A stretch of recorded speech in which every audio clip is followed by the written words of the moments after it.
the Secret Menu Podcast with your hosts, Diego Red and Money Boss. Brought to you by Rebel TV, the Rebel entity. Live from the West Side and worldwide. Real ones know what's up, and if you don't, you get the point. Tap in. It's the Secret Menu Podcast.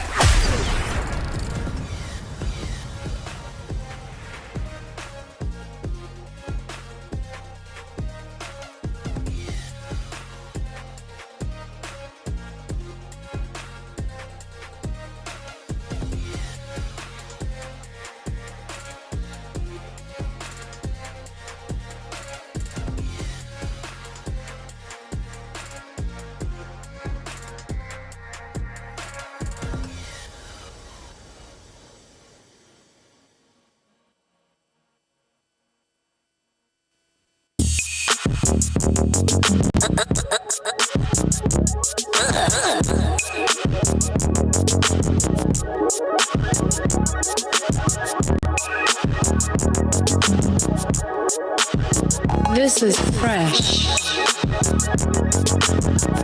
The Secret Menu Podcast.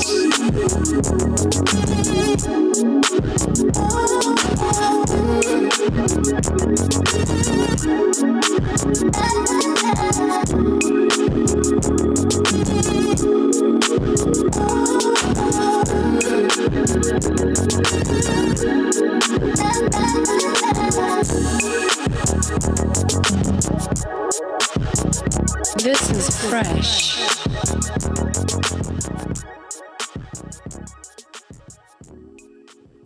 Money Boss.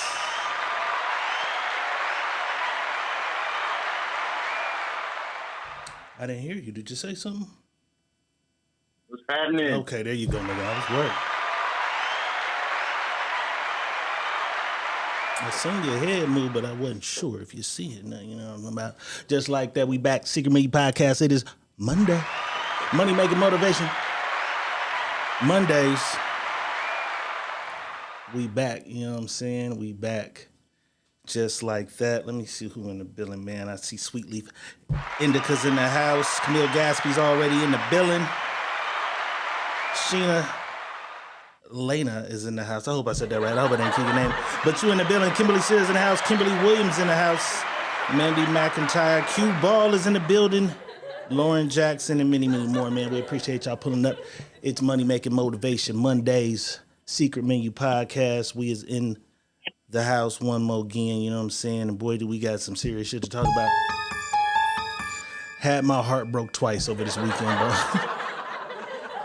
Got my heart broke twice, you know what I'm talking about it? We gonna get on into it though, but before we do that, you know what I'm saying, without further ado, Diego Red is in the building. Money Boss is still in his own building.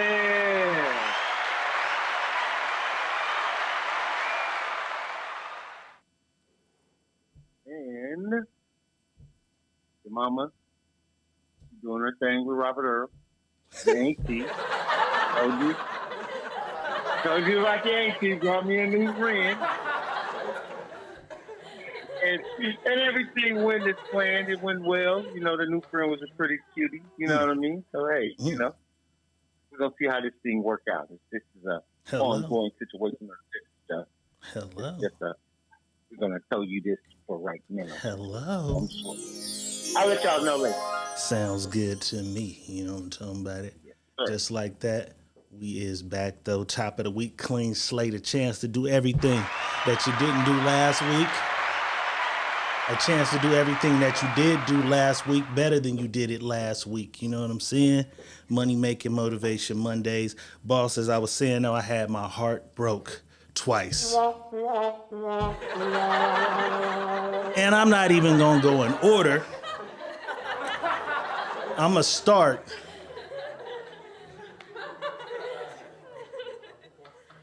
with the most recent heartbreak. You know what I'm saying? 2 weeks ago, Kendrick motherfucking Lamar dropped a bombshell. Popped up on Future and Metro Boomin's album, We Don't Trust You. And he had a verse on there. He had this verse where he appeared. We wouldn't even appeared. He clearly went after Drake and J. Cole. Seething hot fire. The speculation began, boss. Who will reply? TMZ, random people was catching Drake coming out of clubs looking like somebody stole his puppy. Looking sad. Rick Ross unfollowed Drake. Nav unfollowed Drake. Travis Scott was seen on stage with Future. It was like niggas was taking sides. Us being the fans, we's like, these two niggas got to do something. At least pinch the bitch. You know what I'm saying? Right. And really, like, Future didn't say nothing. We know the album had a lot of shots at Drake. A lot of people believed it was behind a woman or whatever. You feel me? So that side, nobody even really cared about that side. Though honestly, we talked about it, but nobody cared. It was like Kendrick had his own song. It was like Future, you was there for the hook. The beat was fire, Metro Boomin. But really, all we cared about was Kendrick motherfucking verse and what Drake and J. Cole gonna do. You know what I'm saying? Time passes. Right. Most of us thought Cole gonna sit this one out because he's the humble, respectful, earthy guy. Even when we talked about it, I was like, he would have to do some shit about my brother. It hurts me, and you know what I'm saying? I follow this shit, so I knew that he already had an album done, an album in the can. So I'm like, will he drop the album? The nigga drops the album. He drops this album. And the album is called Might Delete Later. And immediately I see the release. I got a group I'm on Facebook. We just talk about rap shit. I immediately was like, Cole album drop. Finna go see if he had anything to say about Kendrick. Before I could do that, my Instagram showed me that he had this song called 7 Minute Drill, where he went at Kendrick. Mixed reviews. It was like a 50-50 split on my timeline. I thought the shit was dope. Due to the circumstances, I got a co-host by the name of Money Boss, and when he gave his opinion on it, what was it? What was your opinion of the song? That shit was doo. That shit was doo. Pure shit. It belongs in the toilet and flush. So period. I got that reaction from a few people. But when Kendrick dropped, I got that reaction from a few people. There was a couple people. Kenny J was like, what the fuck is this shit? This shit, you niggas is happy about this Kendrick shit. Where am I hearing the right song? So it kind of went that way when the Kendrick shit dropped as far as my timeline goes. But I was fucking with the Kendrick shit all the way. When it came to this Cole shit though, boss, I took it from the perspective of 1, a rapper, 2, a journalist, 3, J. Cole. And what I mean by taking it as J. Cole, I'm thinking like, damn nigga, you just got hit in the eye. You got an album that's done. Bless you, my brother. You got an album that you're getting ready to drop. This throws all this shit off. Your album, that throws it off. Right. The window was 2 weeks. Kendrick dropped a bomb. So I'm looking at it like, if there's any other nigga who rap, and that goes for, because I see a lot of niggas I know that rap that act like they would have done better. No, you niggas would have not. So I kind of gave the nigga J. Cole some credit for being able to deliver a response within 2 weeks, because one thing your big brother or your mama say is, you better get out there and fight, because if you don't, I'm gonna whoop your ass anyways, right? Right. So at least you got out in the street to fight. You know what I'm saying? So I gave him credit for getting out in the street to fight. I gave him credit because it was 2 weeks. You had 2 weeks, for one, for your phone to go off with everybody on your motherfucking top. Like, oh, he killed you. For the internet to get on the internet shit. And, oh, he killed you. He killed. So you gotta take all this shit in. Then the blindside fact, if you didn't know this was coming, you thought y'all was cool. You kind of gave him props, but you was taking shots, some people believe. All this shit. You got 2 weeks to get over all of this shit. I don't know if you got, well, he got a wife and a kid, I think. All this life shit, all this shit got to stop because you got 2 weeks to get in the studio and add this shit to this album you about to drop some motherfucking where. So I gave you credit for it. So what I did was I sat down and I was like, we're going to break this shit down. So I immediately, boss, I did the shit I be doing. I really went into, like when the battle rappers do it. They go into breaking down everything. So from the gate, the title was 7 Minute Drill. And niggas was like, why is it 7 Minute Drill? The song is 3 minutes. I did my research. A 7 minute drill is a military term. If we have to decide to hurry up and go to war, we don't have time for a long meeting. A 7 minute drill means we sit in this room and whoever got to speak only has 7 minutes. You only have 7 minutes to explain to me why we need to go to war or not go to war or whatever the fuck the whole shit is. I thought that was brilliant. I said, he's saying, I can't give you this full shit, nigga. But I'm going to sit down real quick and tell you why. If you really want to do this, because what he's doing on there, he's talking as if you really want to do this, I got some more. I said, oh, this is brilliant. The title is brilliant. He's saying, yeah, this ain't everything. I'm going to just give you a little bit, nigga. Then he had a few other fly-ass bars in there that I was prepared to talk about today that I don't even want to talk about now because last night...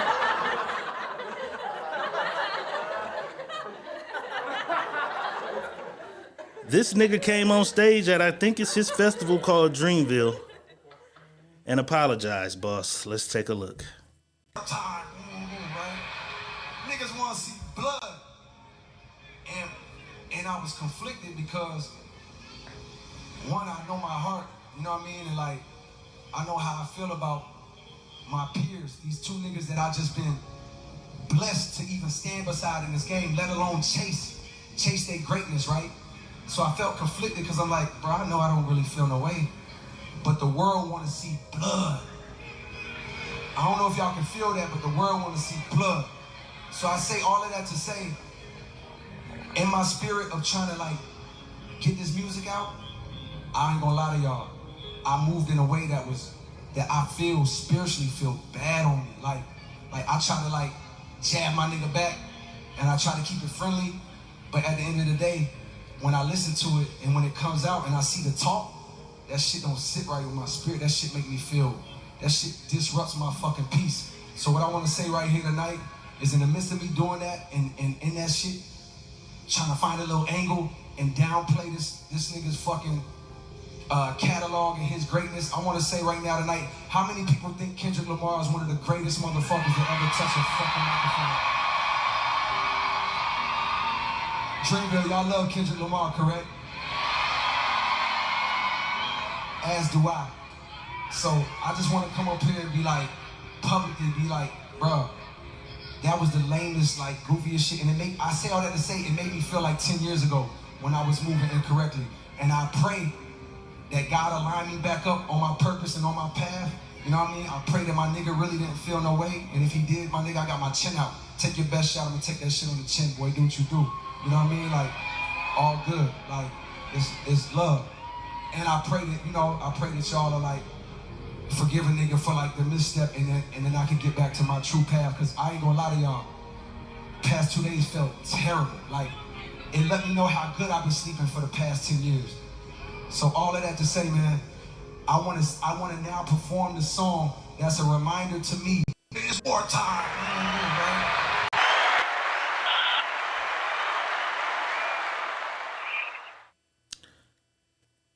The response, boss. Had you heard it before now? The apology?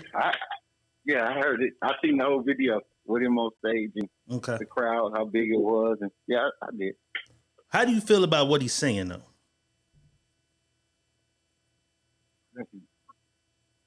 I feel him. Sometimes you gotta understand the way your your aura is aligned, your spirit is aligned. Sometimes you don't chase shit that you feel needed to be chased or approached or dealt with. Sometimes you gotta let how your shit is lined up, let it move how it's moving, and sometimes it'll move right past it without you even having to deal with it. And then sometimes you get out of line and you deal with it. You know what I'm saying? So I feel like he did what he needed to do as far as how he said his alignment is set up and how it made him feel. But how I seen it, me seeing it, is let me out the car, though.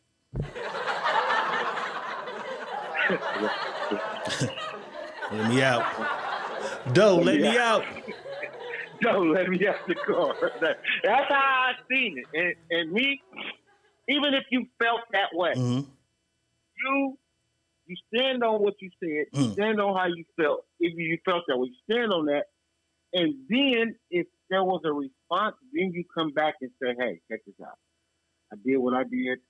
That's not what I'm on. I don't want it. But you got to stand on how you approached it. Your 7-minute drill, you thought about this. Remember, because you thought about it. Your tactics 2 weeks. Thought about clearly. You thought about it. Because you could have clearly did like some other people was like, Drake hasn't responded yet. Right. And I seen Camille. Camille said back in the day it used to be 48-hour responses. No. At least not no good ones. I know Ether took a while to come out. When Cube left NWA, he went and got a new deal. Had shit going on. And then when the album came out, you heard the diss. It wasn't nigga didn't get into it today and then drop a reply tomorrow. Jay-Z's dropped a response in 48 hours over a mixtape beat or something. If you know some, point them out to me that were like next day responses. I've never seen a nigga respond that fast. But for me, I feel what he's saying. We said you is the nigga you are. The shit you doing, we said this is who you are anyways. So I think you should have just kept it real with yourself. You fell victim to the shit we talk about every single day. Social media, the motherfucking internet, and what other motherfuckers think of you made you jump out in the street. Your mama didn't make you go fight. The internet did. You got peer pressure into doing some shit that you said was not you. It's the lamest shit. You know what I'm saying? So I feel you. But you have to deal with the consequences and the repercussions of niggas saying the shit was doo-doo or niggas saying it was weak or niggas saying you're a hoe. You know what I'm saying? You got to deal with that. And I feel like that you can't throw, this is what happened. You got punched in the eye, right? And you didn't see it coming. The niggas felt like, fuck this, I'm tired of these niggas talking about me. As soon as I see the nigga, I'm going to punch him. Wow! You just stole on. Your reaction was slower.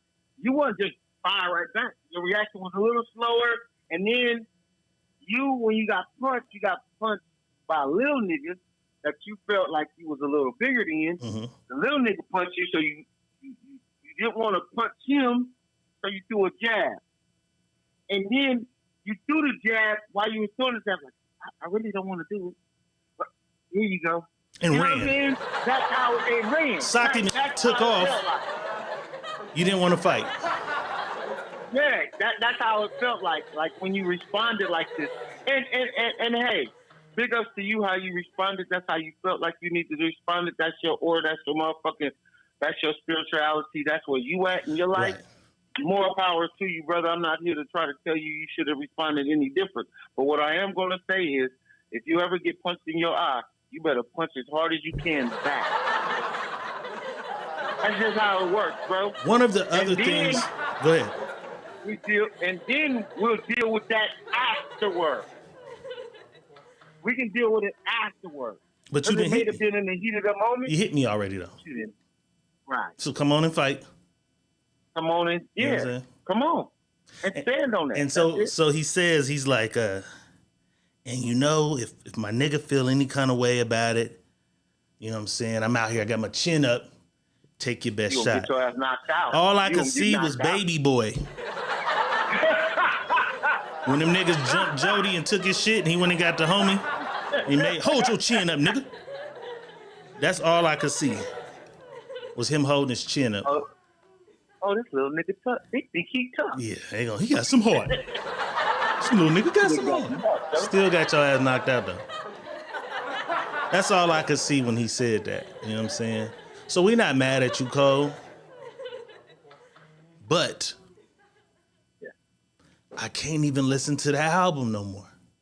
Because as I'm listening to it, it's pretty dope. But every song said, because most people who heard the album thought, this nigga made a whole Kendrick diss album. Because every song, but he's always rapped like that. What I do to these rappers, he do that. You know what I'm saying? These niggas can't, like, he do that. So now I'm listening to you and it's like, you don't want to do none of this with no rappers. I can't listen. Because he don't really rap about the typical shit the other niggas we listen to rap about. Fucking some bitches. He got a wife. You know what I'm saying? Getting money, hustling. He don't really rap. He really raps about rapping and being the best rapper. Who wanted any nigga? I slaughter these niggas. I serve rappers. I can't listen to it because it's like, who are you gonna do that to if they want a problem with you, my nigga? I don't know. Right. I don't know. Right. You're gonna have to rap about the eclipse today. Because you're not standing on business. You're gonna have to rap about some other shit. Drake, we waiting on you, nigga. It's all on Drake. And now the apology kind of fuck it up, boss, because it's like, now you put this narrative out there and it's like Drake got that to look at. And Drake can use that as an out, like, yeah, you know what, Cole's right, I'm bigger than this. And you know what I'm saying? Like, I don't know if he's gonna have the same anger or fuel for because when he did that, I said, ooh, I know Drake gonna have to come better than both of these. So now I don't know where this shit gonna end up. Do you think Drake's gonna reply at all? Or you think Drake just gonna get his money and keep mashing? Get his money and keep mashing. He know not to play. He knows not to play in that field anyway. Because some of these niggas really understand what beef is, and some niggas know not to. Because we got crash out dummies on all parties, on all sides of parties. Right. Crash out dummies on Drake's side, crash out dummies on Cole's side, crash out dummies on Kendrick. Hella crash out niggas in Compton. It's probably right. I seen him doing interviews. I see underground niggas you do not know exist. The niggas on the cover of that album that he said was the weakest album, The Pimp Butterfly, he's in front of the White House with 40 niggas. I've seen interviews with some of them niggas. They real Compton blood niggas, and they really fuck with him. Yeah. You know what I'm saying?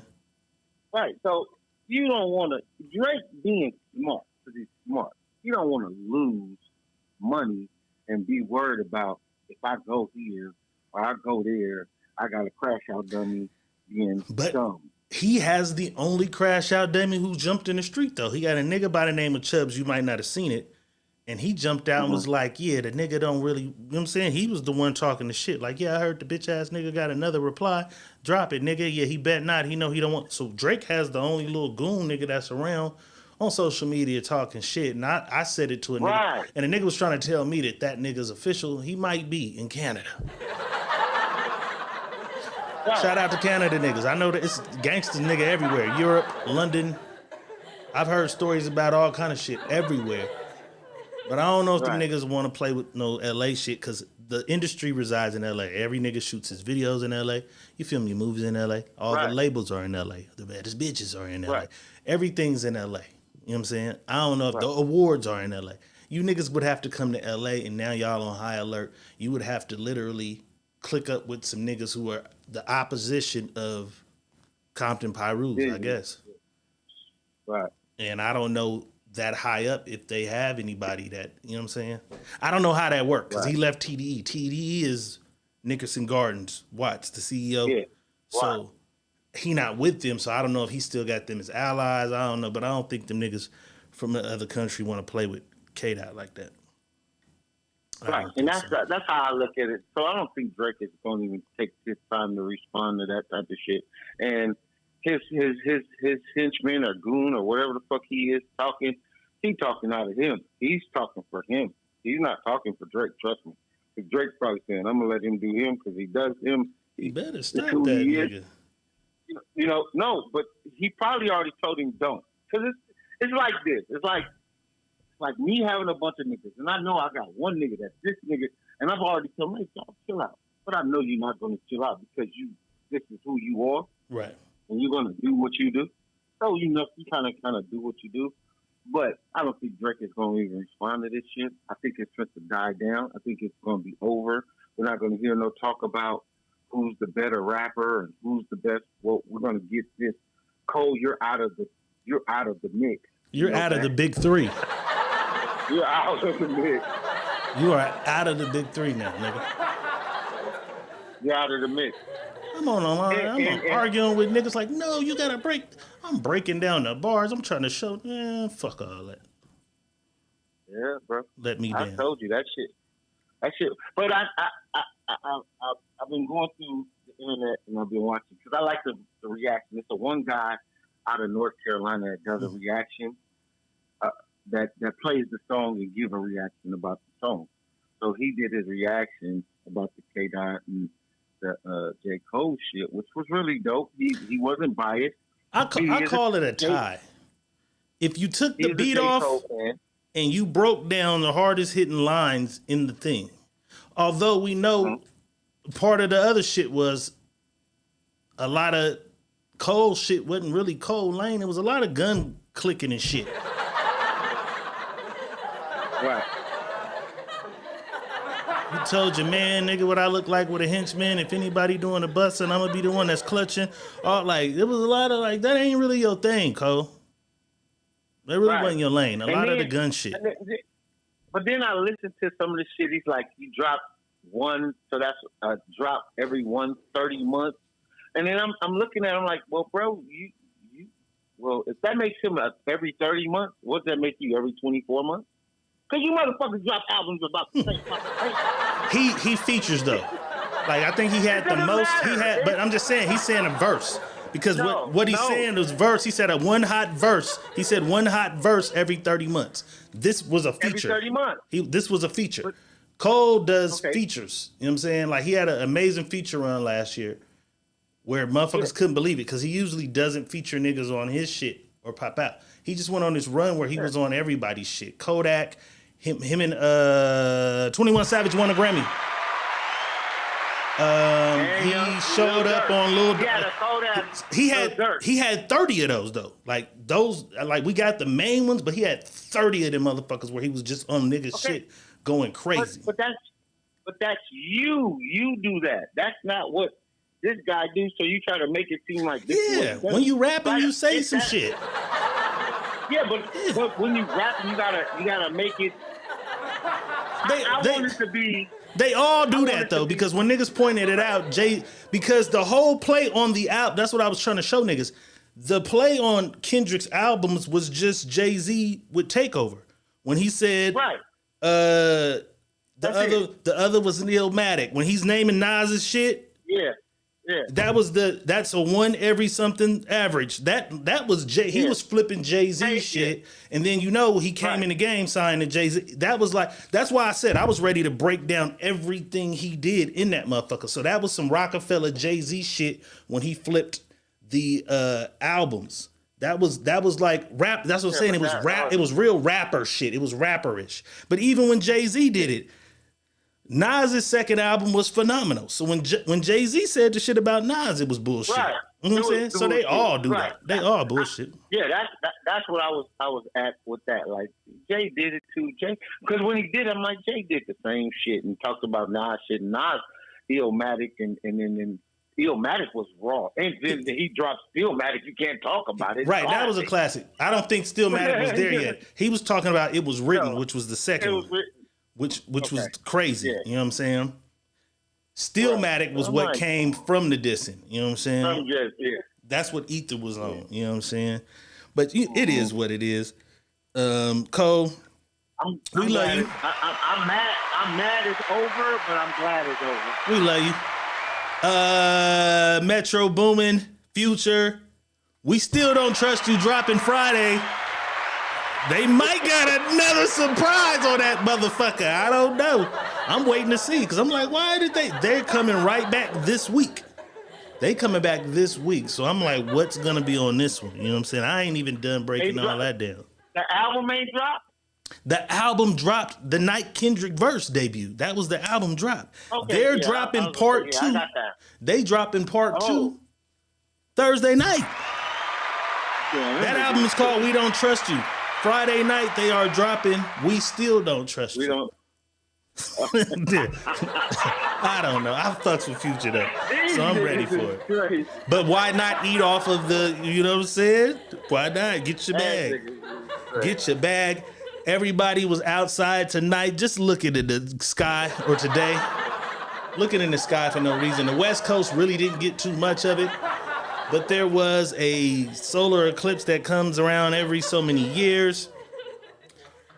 Somebody actually was like, hey, such and such got some glasses. Do you want to go look? I said, yeah, I'll go take a look. So I went, I put on the special glasses, and I took a look. You know what I'm saying? It was amazing. God's work is amazing. It was dope. It was dope to see. The last however many eclipses, I never went to even give a fuck, but I was with some motherfuckers today. Somebody had some glasses. I said, yeah, let me take a look. Did anybody in here take their ass outside and look into the sky? One lady with us stared at that shit with no glasses on. I don't know. The conspiracy theorist was saying don't be staring at it with no glasses on because it's going to be some shit that gets into your mind and makes you do some shit. So with that being said, boss, it was a couple of crazy events already from the fucking eclipse shit. This lady, 22-year-old Georgia woman, says she was going on a God-directed shooting spree because of the solar eclipse and shot 2 drivers on Interstate 10 in Florida. Both drivers survived after being shot in the neck and the arm. She had an AR-15 handgun. Prayers to the people injured in that. Also prayers to 2 people who died today in Vegas. As we're fucking watching the solar goddamn eclipse in the sky, I walk back inside and everybody's like, there's a shooting down the street on Charleston. I'm like, wait, what? Somebody walks into a law firm or something and shoots one of the lawyers and a client and then kills himself. Maybe this goddamn eclipse shit. Do you think they looked in the sky and then went to kill some motherfuckers? Or how you feel about the eclipse? Did you go outside and look or what? I ain't take my time out to go do that. Somebody said the world was ending today. So Today? I was waiting for this. Yeah, because the way it's lined up, the way that the solar eclipse lined up, it passes through seven places that all start with. Gonna throw us out of orbit? Yeah, that's all named the same. So it was God. It's a sign that God was coming to come back, and I'm like, yo, we still here. You know, I'm still alive. I'm still alive. I say to myself, bruh, the scare tactic is real. So that's it. Scare tactics be real. Because they made people went out and got food and all kind of. Was they doing all that? You know, like, See, I missed all that shit. I just knew an eclipse was coming. Yeah, bro, but the eclipse was because it was lined up the way the eclipse was coming, the way it was going, the way it was lined up. It was supposed to be lined up seven names of places this way, because the last time it came, it was 7 this way, and on all these. I'm like, yo. I would have been fucked up. I didn't get no bottled water, no nothing. Yeah. I would have been fucked up. I would have been fucked up. That's crazy. Yeah. Funny shit I seen on the internet. Somebody said, me after watching the eclipse in my Dollar Tree glasses. Little blind Ray Charles. Well, this lady says she went out 6 years ago to one of the other eclipses and stared into the goddamn sky because she didn't believe it could fuck with her eyes. Let's take a look at how that worked for her. About 6.5 years, I guess it's time to finally tell my story. It pains me that me and the orange man have something in common, and that is that, yes, I did look at the solar eclipse 6.5 years ago. I didn't realize or just didn't get the glasses, and I thought it wasn't going to be a big deal. And I closed my right eye and I stared at the sun for a good 15 seconds. Didn't think anything of it. Not an issue. The very next day I woke up and I woke up on my right side, and I opened up my left eye to read on my phone, and I couldn't read every other word. There was like a blind spot on every other word that I was reading. And I was like, okay, that's weird. Maybe I haven't like woken up. So I woke up, walked around the house. I couldn't see things. Like I couldn't see, and it was like a direct, you know what I mean? And I said, oh my God, nah. And I researched it, the solar retinopathy. I said, nah. Started driving to the eye doctor and couldn't see the signs. Like this all happened in a span, like 10 seconds, only 10 seconds that I stared at the sun. And a couple months went by, I moved to New York, and I finally learned through just some. We don't want to hear that whole story. Long story short, don't just be staring at the motherfucking eclipses. Somebody else went outside today and stared at the sun. Joe Biden. I said Joe Biden, Donald Trump.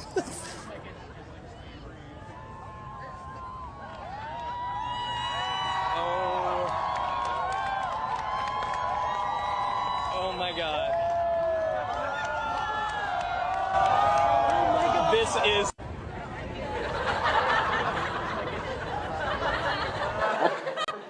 I fucked the goddamn joke up.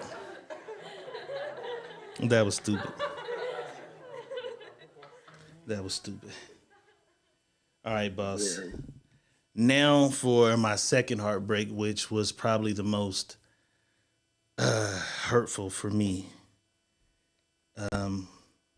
It was amazing, though. Shout out South Carolina's women's basketball team. They are now the national champs. They took down my little white milk of magnesia. Took her down. They took her down, boss.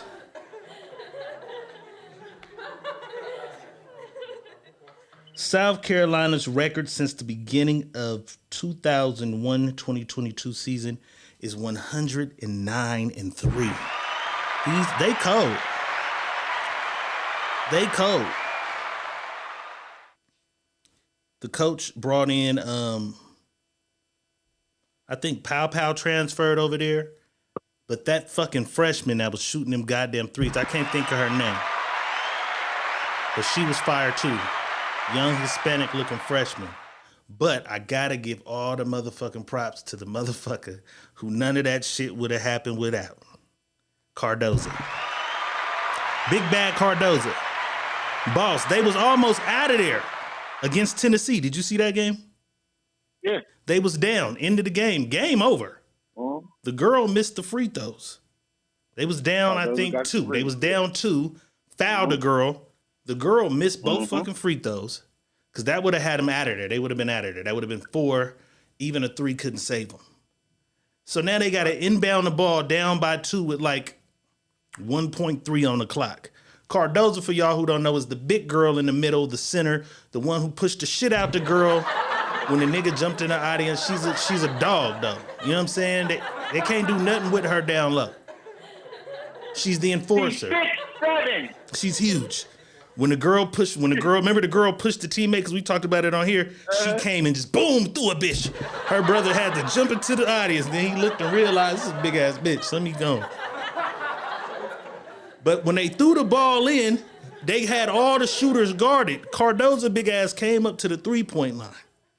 They threw the ball to Cardozo. Cardozo hit a 3 off the glass. That's what kept them in the tournament. You know what I'm saying? Yeah. So without Cardozo, they wouldn't be there. And then in that game, she was just unfucking stoppable.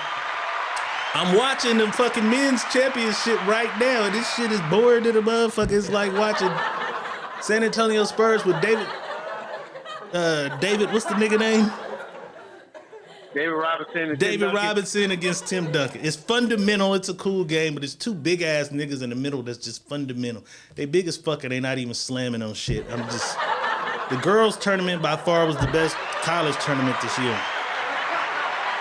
You know what I'm saying? But I gotta give my little milk of magnesia. Oh, we gotta get a coach props. So shout out the South Carolina coach. She's a bad motherfucker, man. She was a bad. Listen, man.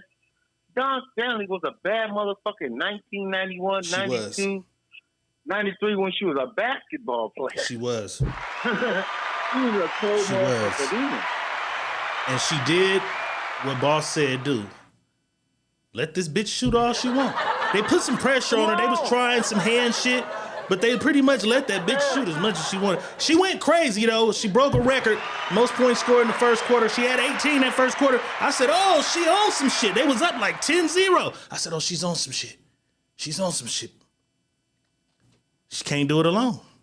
She can't do it alone.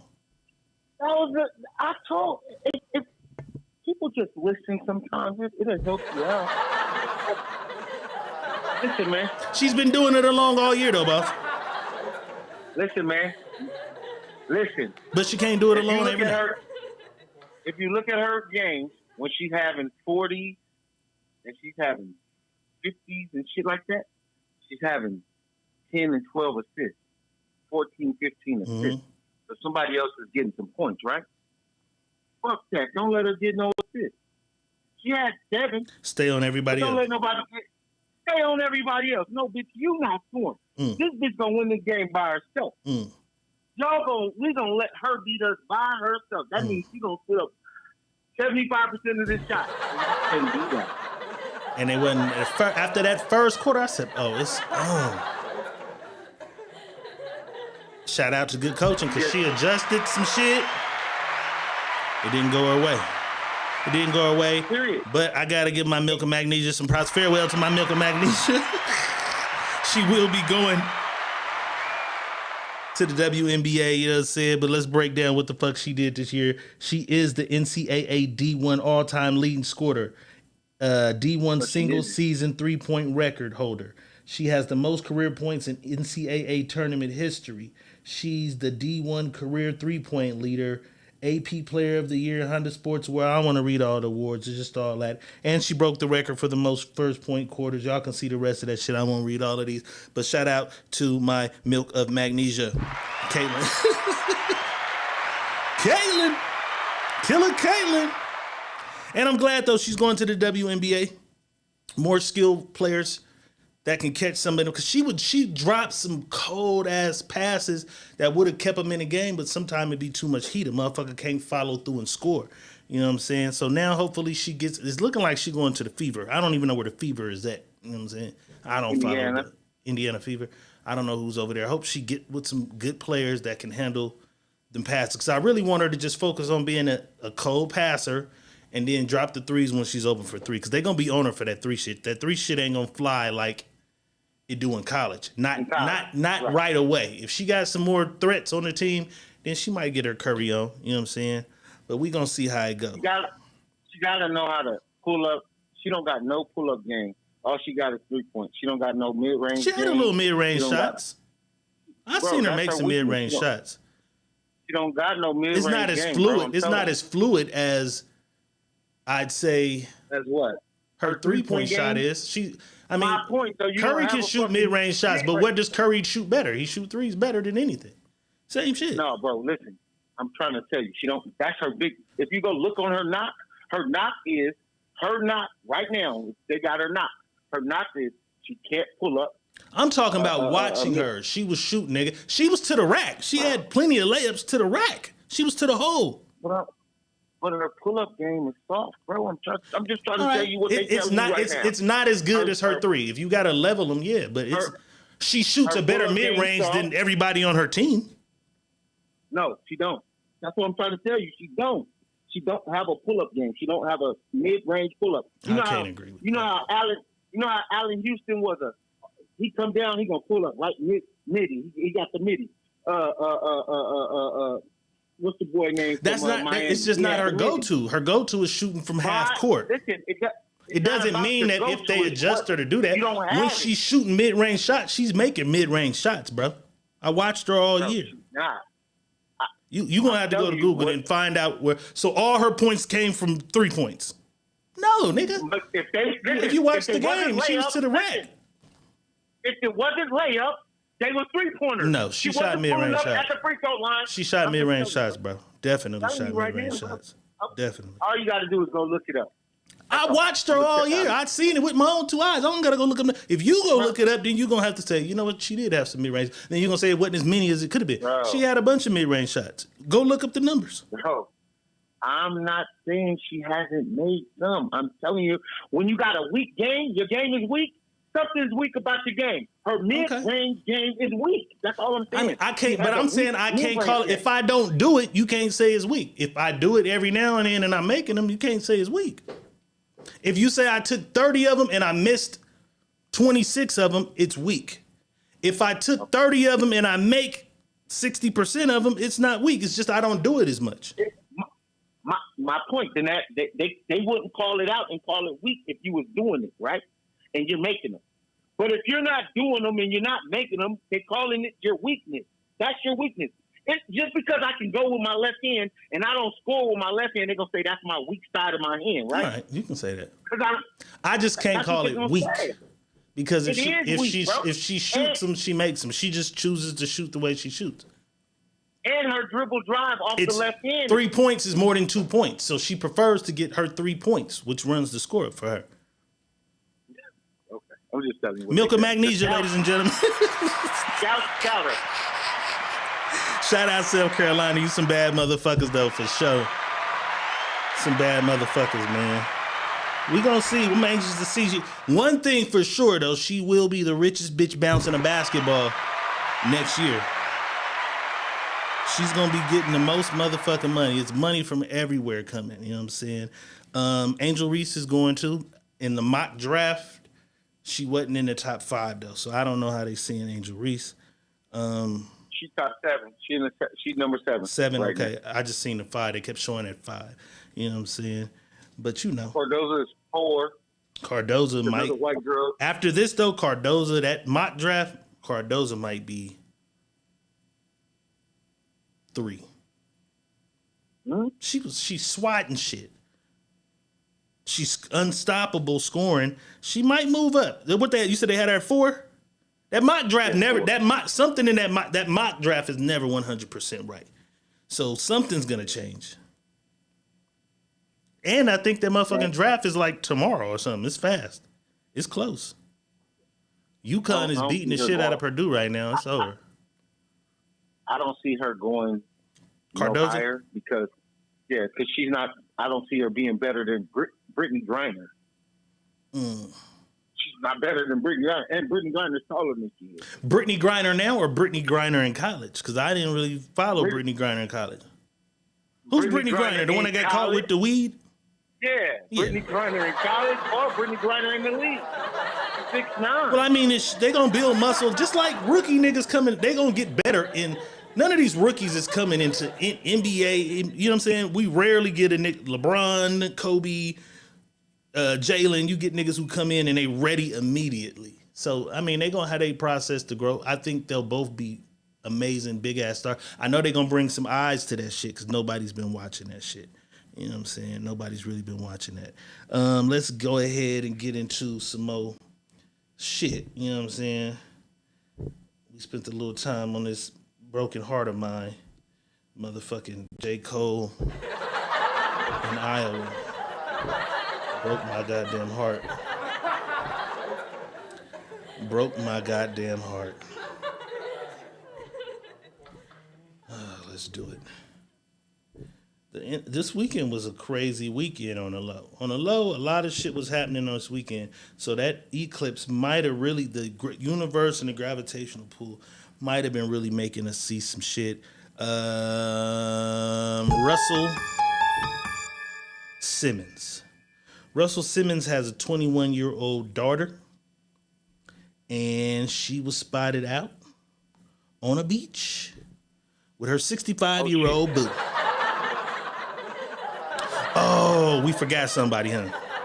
Yeah. You right. And I had it in my mind. Regina, we got you. Hold on one sec. Let's get through this. Well, you know what? Let's not get through this. Let's not get through this because that could take a minute because that could go somewhere we don't really want it to go. Just Regina, we definitely appreciate the love. Just Regina came through the door. Jackie Brown came through the door. Kimberly Williams in the house. Billy Bland's in the motherfucking house. You know what I'm saying? Raymond Whittle, Roxy K. Shout out to everybody just pulling up. Tashia Brown. Shout out to everybody. But Regina, Just Regina came through the door. You know what I'm talking about it? And she don't play when she do come. I seen it and we was just talking about my milk and magnesia.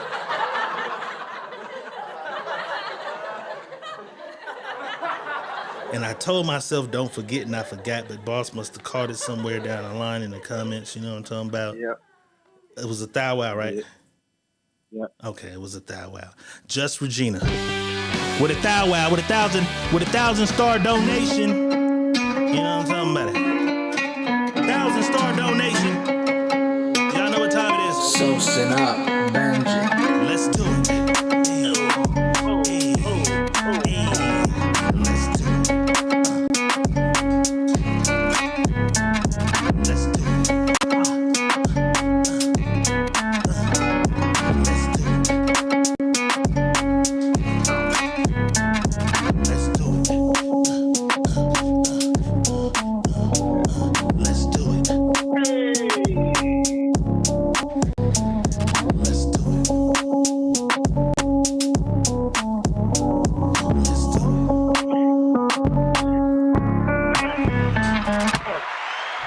Donations rule the nation. We appreciate the love. Cash App at the bottom. YouTube channel is also at the bottom. Like, share, subscribe to that. It don't cost you a dime to spread the love. You know what I'm talking about? It Just Regina, we love you. My bad. My bad. My bad. It's a little hot.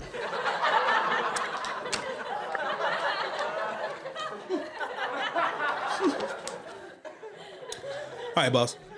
Russell Simmons has a 21-year-old daughter. She was caught. And I say caught because she thought nobody knew.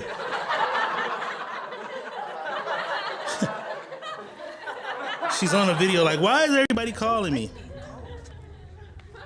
I was really to my friends. I don't like being called. I was really to my friends.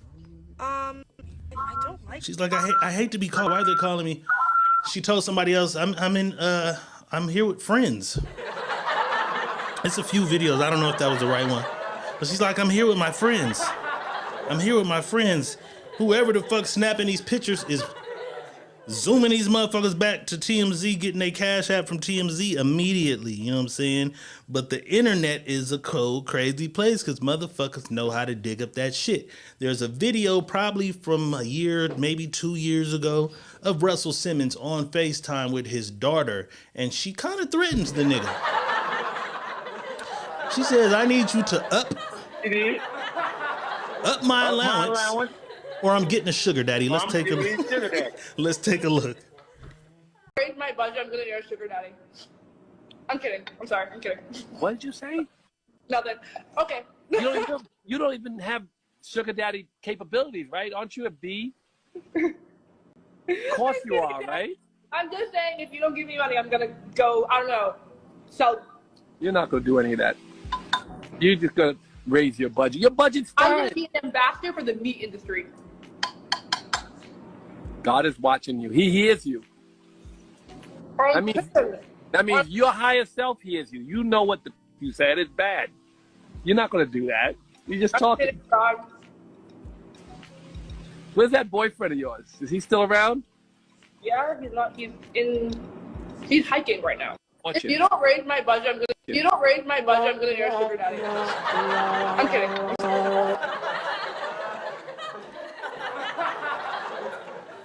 Rich, successful father, giving you a sizable allowance already. He's paying for the condo. He's paying for some shit. And it's crazy because I remember we talked about it when him and Kimora first had kind of fell out. One of the other kids was talking about how much money they got and they wanted more money. And we kind of was like, damn, 26,000. It was something crazy though. On an average, her allowance is probably somewhere around that 26,000 or something. It's not enough, Dad. We ain't even on the age part of this yet. The joke about if you don't give me more money, this is extortion to your parents. If you don't give me more money, successful rich dad who worked hard to build Def Jam Records, which I used to be signed to, came from the slums and built a record company, made you some money. Now you got kids, but you got a life to live. You got an ex-wife to pay and all this shit. How you feel about the threat, boss, of Dad, give me some more money or I'm sucking some dick for it?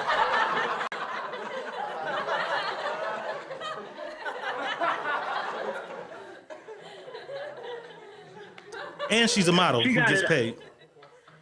She got it honestly. Her mama did the same thing, so she honest with it. So it doesn't matter. Her mama found the old motherfucker to cater to her.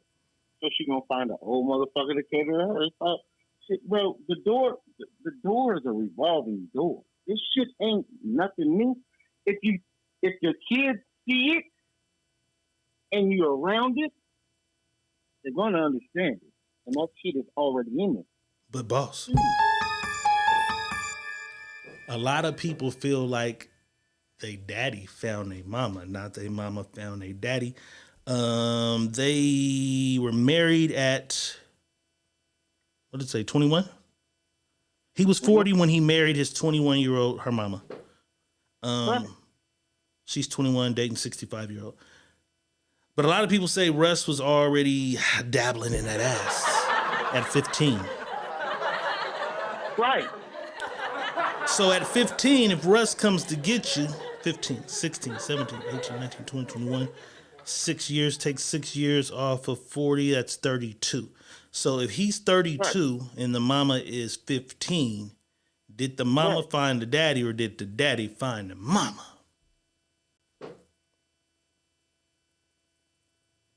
Kimora at 15 was in the modeling. She was in modeling.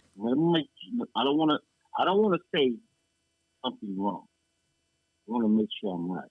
I believe she was a model. I believe he first saw her at a fashion show or something. Seen her at a fashion show modeling, right? Mm-hmm. She knew he was an older guy when she met him. She could have said, "Nah, I don't want to do that because nigga, you too old for me."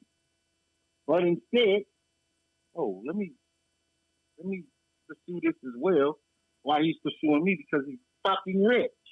Yeah, but she's 15 and he's fucking rich. Hey, man. The 15-year-old niggas can't buy her nothing but icy. So who do you think is pursuing who? I can come talk to you, but because I talk to you don't mean you have to come with me. You're coming because there's a reason for you coming. Camille is in the house. She always come with those other angles. Camille says, where was her mama? Never mind. Her mama probably pushed her on him. That's a good one, because maybe her mama pushed Kimora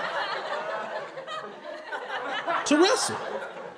And now Kimora's like, bitch, you better go get you a motherfucking 65-year-old rich nigga too. So, boss, I think y'all both saying the same thing, that she's seen a rich older man. Her mama probably, because her mama didn't snatch her away, like, you can't date this rich older guy. And you said it's a revolving door, it's in the family, so maybe it is hereditary just to get rich older motherfuckers, you know what I'm saying? I don't know. But let's even take it this too. Her mama's Asian. Mm-hmm. Her mama's Asian, right? I think so. So she is. I'm looking at her right now. So her daddy probably got the mama from Vietnam on his third tour when she was Chinese. 16. Her mama's Chinese. So what I'm saying to you is this. When you pay attention to it, some cultures, they don't age, the age shit, it don't matter. In other cultures. Age is not. In other cultures, it's not an age thing. It's, can you take care of my child if my child wants to go? You know what I'm saying? And this is pre-R. Kelly. Yeah. This is pre-Michael Jackson. Yeah. This is in an era where every girl, this is before the era where the girls that went to school with me was leaving with the niggas and the cutlasses. This is before all of this. How old is Russell? Because When Russell was 32, nigga, I probably was 2. They said her mama had no issue with her daughter dating Black Mogul as she was legal at 17. He was 35.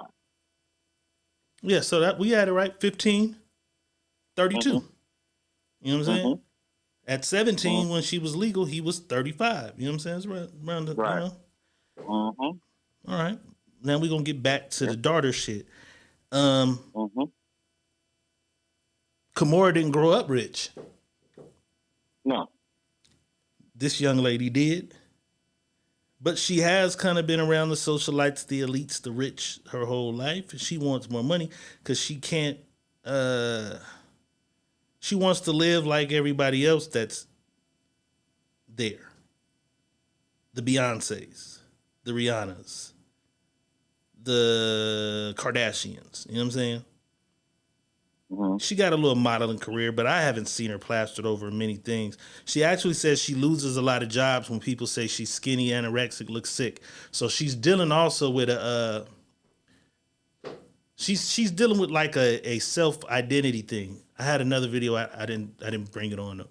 But she's literally on live complaining to people like, can you guys not leave comments saying that I look sick and anorexic? I'm losing my modeling jobs because you guys say these things, and they don't want backlash from thinking that there's something mentally wrong with me or whatever. So she's dealing with all of this other shit too.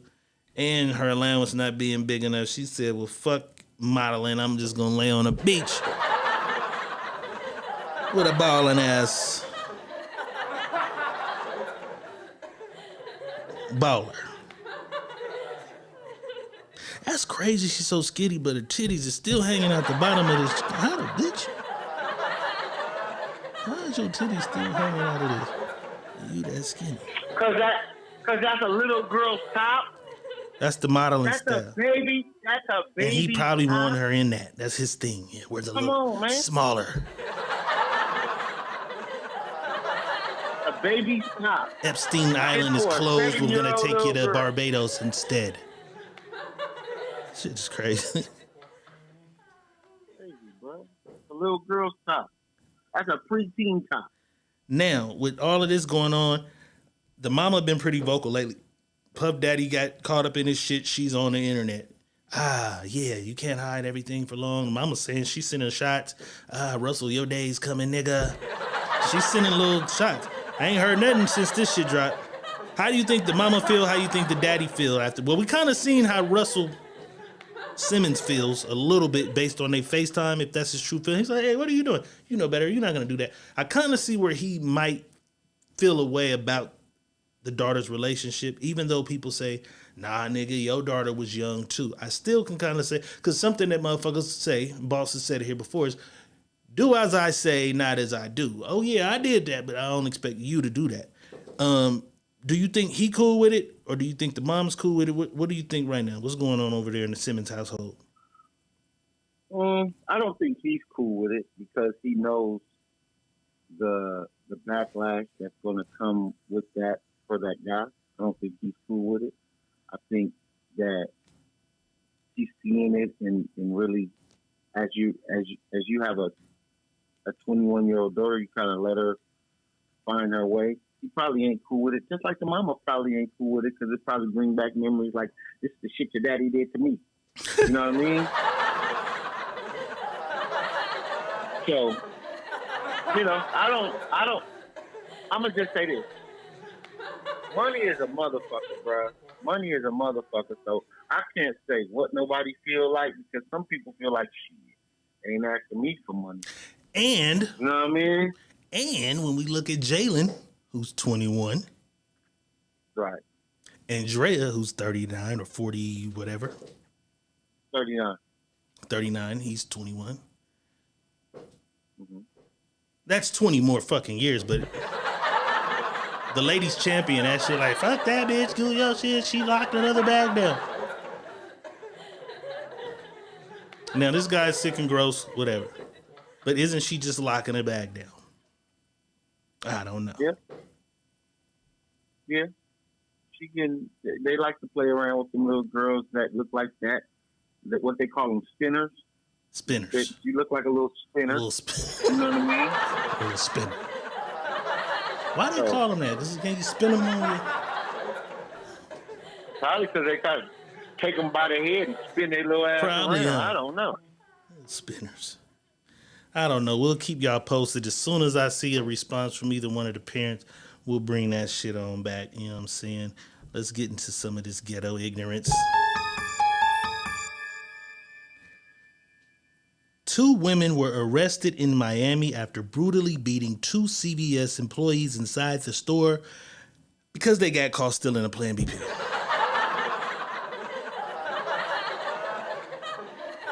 I know that motherfucker on the left ain't the one that was pregnant. She probably the one that was pregnant. The one with red hair, you ain't taking no Plan B. You's a man. You's a man. It said 2 women in the arrest report. But now, you in jail, and you gotta have a baby anyways in jail. You didn't even get the pills, you in jail, you pregnant than a motherfucker. Or do they get Plan Bs in jail? I don't know. They'll probably make some bitches on the 3rd tier probably got a cocktail. Bitch, drink this.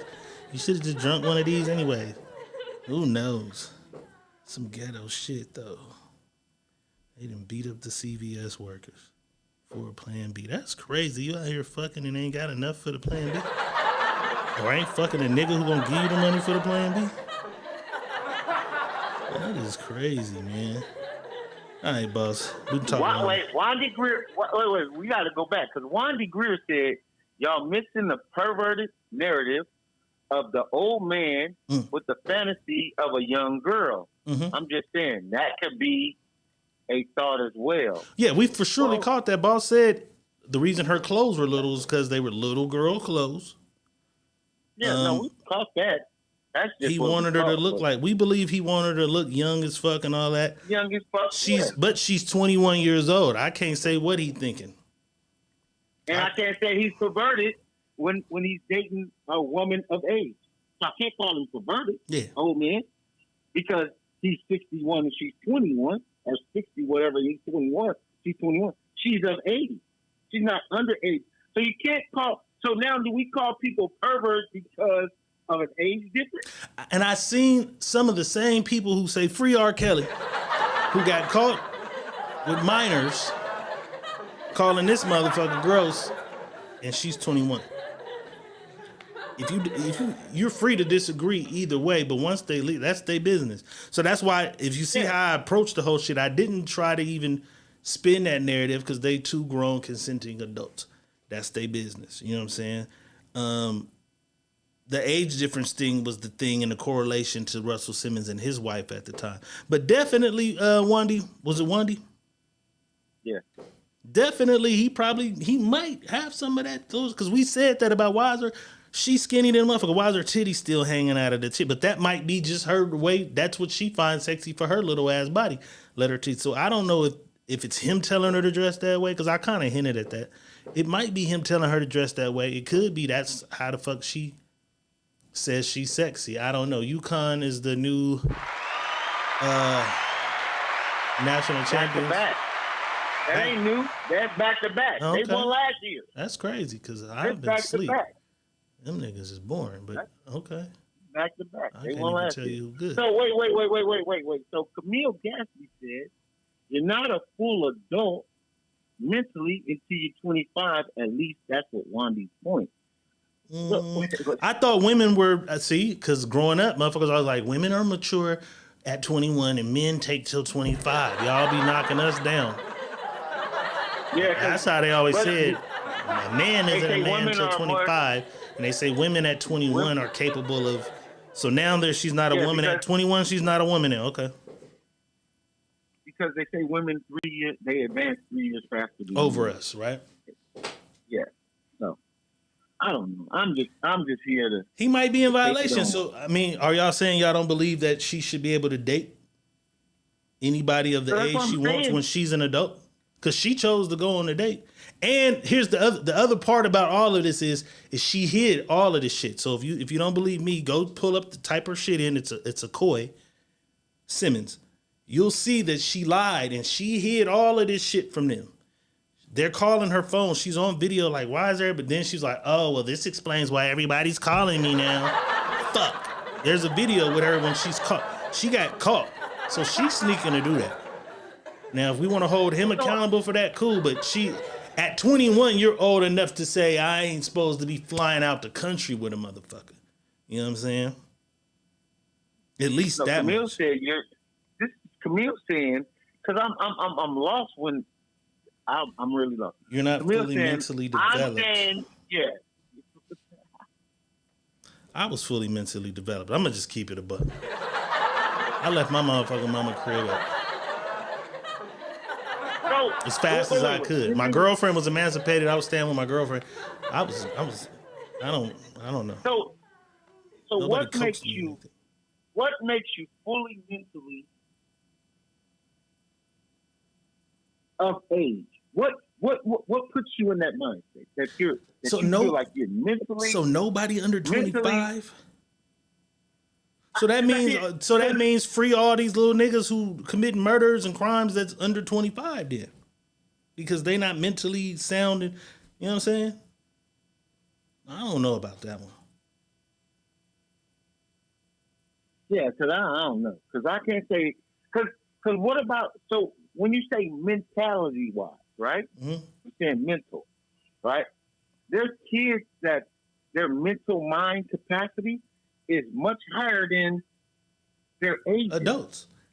And a lot of it comes with how you raise. There's a lot of motherfuckers who raised a certain way and all they know is the crazy shit they seen. But if you raising your motherfucking kids right and they smart enough and they've been taught right and they know this and they know it, like what haven't, how isn't their decision making skills there at 21 years old when I've been raising my child from birth to be responsible, to be an adult, to take care of your bills, to keep a clean house, don't talk to strangers, you don't fuck with older like every 21-year-old girl would not have left the country with this dude.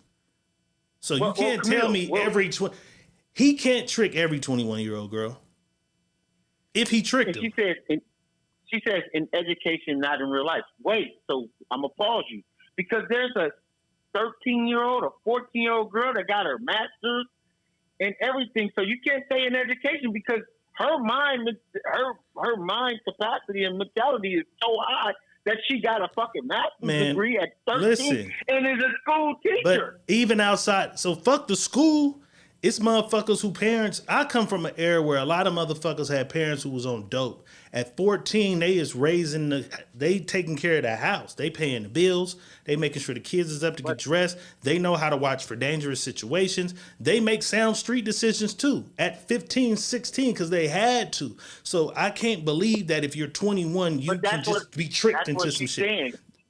She's saying she's not talking about in street reality. She's not talking about in real life experience. She's talking about education-wise. I'm thinking she's saying it in reverse because she's saying, because this is a real life experience. This isn't an educational experience. This is a 65-year-old man saying, hey, baby, right. I got money, come with me. That's real life. That's not education. This is street rational right now. This is, hey, baby, I got money, come with me. You're 21, I'm 65, come with me. I'm thinking she's saying that everybody 21 can't make sound decisions, sound life decisions. And I don't believe everyone. It's some motherfuckers, you gonna get some goofy money. You get a bitch just moved a nigga in her house after one date. And everybody watched the shit on TikTok. This bitch was 40. She's well over 21.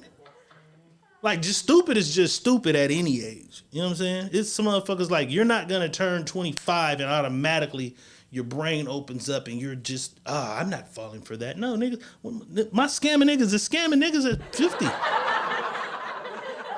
It's old ladies getting scammed by African scammers for love every day. Right. Nothing's going to click in your mind at 25. Like I said, I come from where young girls had to raise and run their entire household on some streetwise shit. And had they been lame or goofy, they would have ended up with a gang of babies and somewhere else. And the kids would have been in foster care and all kind of crazy shit. You know what I'm saying? Camille, let me give you this, Camille. If you take You take two white kids from the suburb of wherever they from. And you take two white kids in the ghetto that was raised in the ghetto, right? I can guarantee you their brains ain't thinking the same way. Not at all. Their brains don't have the same thought process. So when you guys say research, when they do research on a certain criteria of people. It's not for everybody. And even when I'm doing research, I found that out. When I do research, it doesn't fit everybody. It's just a circle of people. It doesn't fit the outside. Because a lot of them grew up and don't have to worry about bills, clothes, eating, feeding themselves, stranger danger, none of this shit. The most stranger danger is if someone pulls up in the car and offers you candy, say no. But they're the most kidnapped motherfuckers on earth. That's why. We come from an environment where we learn at 6 about the police, about motherfuckers trying to rape you, motherfuckers trying to touch you. We learn that shit in the ghetto from birth. Like, we learn that immediately. So if you don't know that shit by 21, but she is Russell Simmons' daughter. She grew up sheltered, rich. She hasn't had to worry about all this. But I can't put her mind state on every black girl that's 21 years old. I can't do that. I don't give a fuck what the researchers say. Now she's saying it's the brain. The brain itself and people won't allow them to make the decision. To make the right decision. I can't roll. I don't know. I can't roll with that. I just can't. Because everybody, that's like saying everybody's on the same plateau from the start. No, it's going to be some kids that's smarter than other kids. Because if I wasn't as smart as I was, my life would have went a whole nother way. Because there's the niggas that I hung with from elementary school to middle school went one different way. The niggas I hung with from high school to graduation of high school went a whole nother way. I went my own way. You know what I'm saying? Like, I don't know. Yeah. I'm gonna have to research these researchers. The brain is a computer. The brain filters what's being put in it. And it's like a muscle as well. Like it's trained to think. It's training. It's repetitive. So if somebody's repetitively telling you something, okay, I get it. So if nobody's giving you this information, then no. I don't know about that, Camille, but I'm gonna go do some research because I like the research shit that you saying this. But I'm still feeling some type of way. I don't think that's the case with this girl because she clearly beforehand told her daddy, if you don't give me more money, I'm getting a sugar daddy. Right. You know what I'm saying? Like, this was a plot. She was plotting and planning this shit. You know what I'm saying? Like, she wasn't tricked. Like, this guy didn't pop up and hit her with some shit that she hadn't already contemplated. I played a whole video. She said, Dad, if you don't give me more money, I'm getting the sugar. She already has in her mind, like, fuck it. Because she probably got friends at these rich-ass schools she go to. Like, bitch, they's not giving you what? Get a sugar daddy. You know what I'm saying? I don't think that's her situation. Mimi Simon in the house. Giving me 10,000. Yeah. You know what I'm saying? Wandy Greer's in the building. Karan Seward says, man, that girl is a hoe, but in a rich and famous way. She's just a high-class escort. That's what Karen said. You know what I'm saying? And I think that's just it's the city girl mentality. It's the Megan Thee Stallion. It's the Nicki Minaj. It's the Cardi B. It's the pay me. Like, we in that era. Everybody Sexy Red. We in that era. She's just rich. Everybody uses somebody for money. Straight up. Everybody uses somebody for money. If you work a job, they use you for some money. Right. And Camille says, why couldn't she get her own money? If you, like I said, she's a model. She has modeling jobs. And she has the budget from her father. Right. She easily could come up with something. He got friends who, hey, my daughter has this whatever app or whatever it is she want to do. She could do it. She could start a TikTok. She could have did OnlyFans. Right. She could do a bunch of shit. She just wants the money given to her. It's some motherfuckers just like that. We showed you Bandman Kevo. He had his girl. He got all this money. He was like, babe, I'm going to make you the female version of me. You're going to give financial literacy advice. You're going to clean credit. You're going to do this. You just the face. I do all the work, but you the face for the women who don't watch my channel. You the bitch that got the channel. All the women going to watch your channel, and it's really my game. I don't want to do that. Nigga, my man is rich. I want to sit on yachts, order food. Some motherfuckers just don't want to do that. Some motherfuckers just don't want to do that. I guess. No, she's saying it's motherfuckers. We know it's some motherfuckers who just don't want to do that. We played a video. I'll play the video later. Because we played a video and she was like, their mentality is weak for the women that we seen. And it is, but from there you must decide, well, what's the percentage of women like this versus women like this? At this day and age, not many women would turn down that trip out of the country with the 65-year-old man. And I'm not talking about 21-year-olds. I'm talking about 30 plus. And I'm going to tell you why. Because that trip don't come with just the trip. It comes with some money. Shopping. You know what I'm saying? Trip comes with some money. Asking for some shit. Might come with a car. Up. You know what I'm saying? That trip came with a lot of shit when she went on that trip. For sure. We'll keep y'all posted with that, though, boss. It's about that motherfucking time, though. Is you ready, man? Let's do it. You feel me? Let's do it.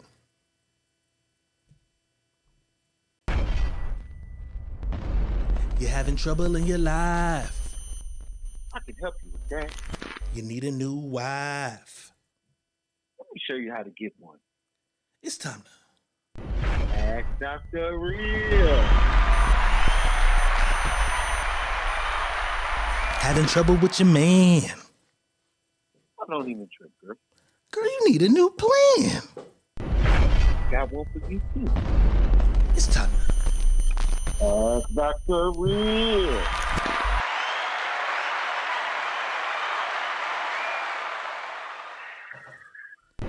Time for some Ask Dr. Real. Sending scenarios, stories, situations, whatever it is you got going on to either my inbox, Money Boss's inbox, or the Secret Menu Podcast at gmail.com, and I assure you that you shall remain anonymous. Remain anonymous.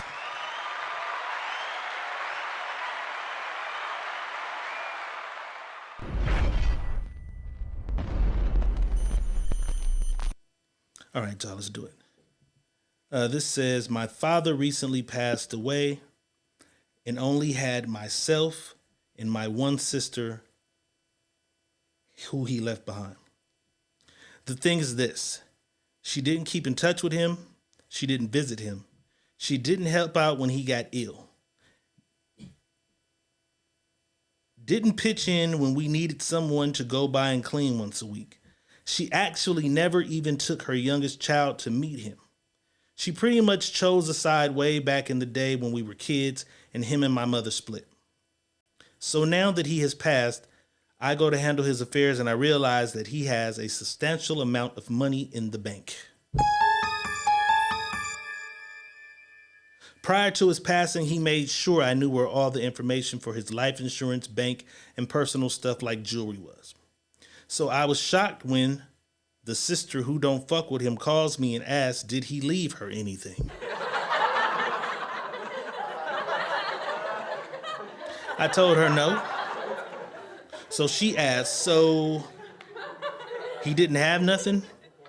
I explained that he has some things, but that I've been the only one fighting this battle for the past 10 years, and it ain't really none of her business. She says that regardless of their relationship, regardless of how their relationship was, he was her father too. And anything that was his is just as much hers as it is mine. I laughed and hung up.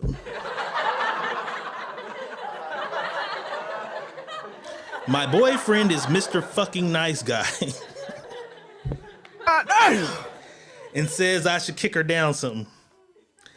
But not only am I 10 years invested in physically caring for my father, I am 10 years financially invested, and I think not. Y'all tell me, am I wrong or right? It's time to ask Dr. Real.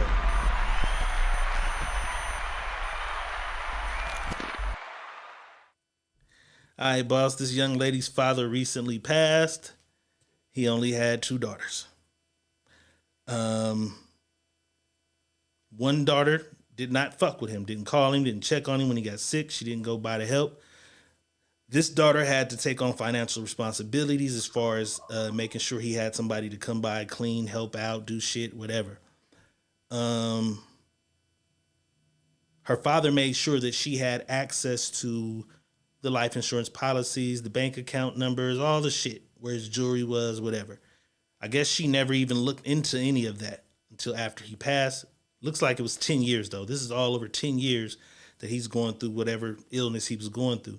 So after 10 years, he finally passes. She goes to check out, go get his belongings and go get the account information together or whatever, and realizes that there's a substantial amount of money. I don't know what that means. That could be 20,000, 50,000, 100. I don't know what it means, but she says there's a substantial amount of money.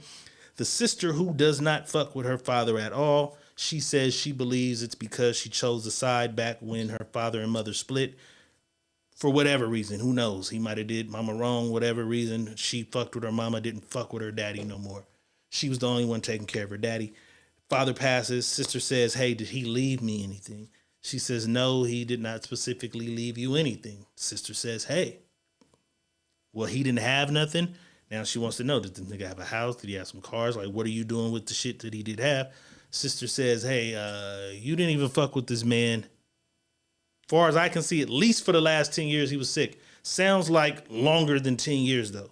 It sounds like longer than 10 years, but all we get is what they give. So I know for at least the last 10 years of his life, this daughter did not fuck with him. But she's like, hey, you didn't fuck with him at all. This shit really ain't none of your motherfucking business. And she hangs up. Her boyfriend, she says, is Mr. fucking nice guy. And says, fuck that, that's your sister. You should give her something. Sister feels like he's my daddy just like he your daddy, so really anything that he has is just as much mine as it yours. She said the bitch can kiss her motherfucking ass. She looked like she made her mind up. But she wants to know, is she wrong or right? It's time to ask Dr. Real.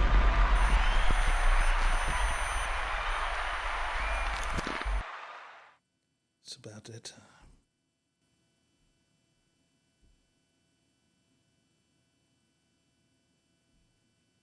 Let's get down to the nitty gritty. I'm going to tell y'all something because I dealt with it. I've dealt with this already. I know what it is. I know how it works. So, if she is not the head of the estate, meaning her daddy had already said, this is the person that's going to head my estate when I pass away, that can be tied up in probate. Probate will hold that for a long time. Probate will hold that up to like 3 years, 4 years, right? So both sisters have rights to whatever daddy has.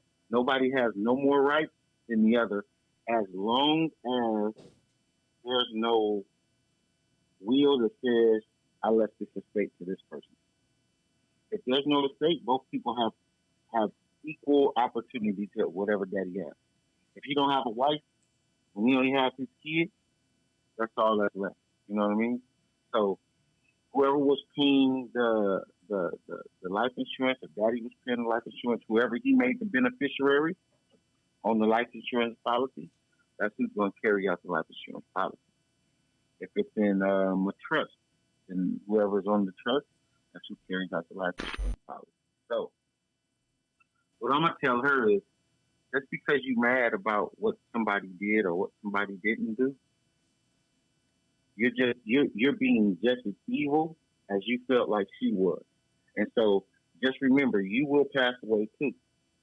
And somebody will do you the same way. So don't be evil behind no money. That's why I tell everybody, money is when you leave, somebody leaves, that's why I'm so happy. I love my mom. She didn't leave us shit. It was 3 of us. She didn't leave us. Actually, it was 4 at the time. She didn't leave us shit. So there was no argument for nothing. You can't argue about some shit that ain't there. You know what I mean? So I tell everybody to put things in place So if you got kids, grab your kids, sit them down, let them know what it is, and put it in place. Because if it ain't in place, there'll be arguments, and then that shit just go to probate. I'm gonna tell her, don't let that shit go into probate because sister got all rights just like you did. How would she go about that? Because if he came to her and gave her all the bank information, life insurance, she had to be the. If he gave her all these things that she had access to, how does the other sister even? Because if the other sister doesn't even know where he banked, where he she don't know none of this shit. If you ain't fucked with him in 10 years, how would you even figure out who he had life insurance to? Did he have life insurance? How would she even know? Because all you got to do is call. You got to like it ain't hard to find out things that's going on. Like you would call, say he had a job, you would call the job, see how long he was on the job, and see if the job had insurance. And then you can start now digging into it. Get a family lawyer. You start digging into things about the family, so they'll always find out. It's some work. It's gonna be a little bit of work though. Yes. It's gonna be a little bit of work. This is all I'm saying. All I'm gonna tell her is that man is just as much as his daddy. I mean, her daddy is your daddy. He's just as much as a father to her, just as much a father to you. Some kids will be more kids. Like I told you, I got one child. I know I got a child. Some of my kids probably are not even deal with me in this situation. But I have a daughter that I know for a fact, factual. If shit go wrong, that's where I'm going. She's going to be the one. Like, Daddy, come on. There's some kids that ain't going to do that. They just ain't going to do that. And it ain't nothing bad on them that they didn't do it. It's just that's just not who they are. You know what I mean? And this daughter felt some type of way about mama and daddy splitting. So it could be a situation there, but that doesn't take away the fact that that's his child, just like you are his child. Doesn't change anything. And so you trying to prevent anything. My daddy did the work. Well, my mama did the work. So what if she did it with her mama, and her mama was just with that? You gonna feel some type of way if mama just left her to shit? No, them are our parents, not your parent, not my parent. This is our parents. See, y'all don't. Yeah, because it do make you wonder if she close with the mama, how that shit gonna play out. But if this daughter close with the mama too, that'd be a little different. But right, that's interesting. Camille, I'm gonna say this: your daddy is not an investment. Your daddy is not an investment. You don't have to invest in your daddy. Well, the girl was saying she was invested in financially in everything that she had to do. Right, because that's who you was as a daughter. Mm-hmm. You wanted that. You wanted that life with your dad, so you wanted to be there. Mm-hmm. That's like me. I was invested in my mama. I wanted that for my mom. Mm-hmm. Period. I'm not mad if my mama left the estate to my sister or my other brother. I wouldn't be mad. That's just what I need. Because I wasn't looking for nothing out of that. Because that's my mother. Period. But I think we see this a lot though in the black community. It's like, okay, don't come fucking around crying and shit. Now you didn't fuck with my brother, or don't come asking about how my auntie doing and shit. You motherfuckers wasn't around. Like, so I think a lot of it might be because it's early in the stages of somebody passing. But we see it a lot. It's like you can't all the time. I damn near don't know nobody who passes and shit just goes smoothly. Not in the black community. No, it don't. It don't because people are looking for shit to fight for shit. That's why, again, get your orders, get your shit in order. I have a very big policy. I have 10 kids. I split that bitch up equally. This is what y'all gonna get. Ain't nobody arguing and fighting over nothing. The house, gone. You guys don't even get a house. They gonna find a way. Niggas find a way. Niggas always find a way, boss. I've never, and it bothers me every time this is damn near off the subject, but I've never had anybody, I can't remember. Rest in peace, my grandmama though. Florence Harper. That's the only one. No, and if it was, I don't know. But I didn't see no who, or you know what I'm saying? I didn't see none of that. Everybody came together, we did what we needed to do. But other than that, nigga, every funeral I've seen, can you recall any that went smoothly? You, in your life? Yeah. Mine was pretty smooth. We didn't have no problems because it wasn't nothing. Again, there was nothing. Right. There was no debate. We didn't have no debate. And maybe when they're older, they kind of make it that way because... Yeah, there was no debate about nothing. Only thing we had that anything was Cat wanted doves and a horse and carriage. Pay for it. Pay for it. Whatever else extra, because my mama gave me the blueprint of what to do, I used the blueprint. Whatever extra y'all want to do, y'all feel like that's extra, pay for it. I ain't gonna tell y'all no. I did what she wanted me to do. Now, the extra shit that y'all want, the this and that, and that, pay for it. The carriage was fired up. Let's do that. You know what I'm saying? The carriage was fired up. It was. It was probably one of the dopest ones I've seen. I was honored. I was honored to be a part of that. I got to ride on the side of the carriage with Moon. I was honored to be a part of that. You know what I'm saying? It's a lot of love. Andrea Albaran says, I don't know. It's a hard one because money don't move me. Yes, we will all need it, but it ain't shit. So part of me will just give it to her because I'd rather have my dad than that money, but I understand where the anger and frustration comes from after everything you've done with no help. If the dad didn't have any money, would that change anything? And it's, well, I mean, and then here's the other thing. She told her no. And then she said, well, whatever else is going on, it ain't your business. So I don't know how far the sister will go with the shit. It's the boyfriend who knows the information. And he's like... Right. And so you'll tell the family up. So now just think about it. There's kids, and kids pick sides because that's who they are. Mm-hmm. They pick sides. And some of them going to be mama's babies. Some of them going to be daddy's babies. You know what I'm saying? And some of them going to gravitate to the daddy more. Some might gravitate to the mama more. They're still your kids. Doesn't matter if she gravitated to the mama more. No matter if my kids gravitated to that mama more than they gravitated. They're still my kids. I helped bring them kids in the world. They didn't ask to the world. Right. They didn't ask that. I did that. So if they choose not to say, damn, I want to deal with my pops and he's going through whatever he's going through, I don't want to deal with that. That's not your job to deal with that. It's not your job. I feel it. As a child, that's not your job. I feel it.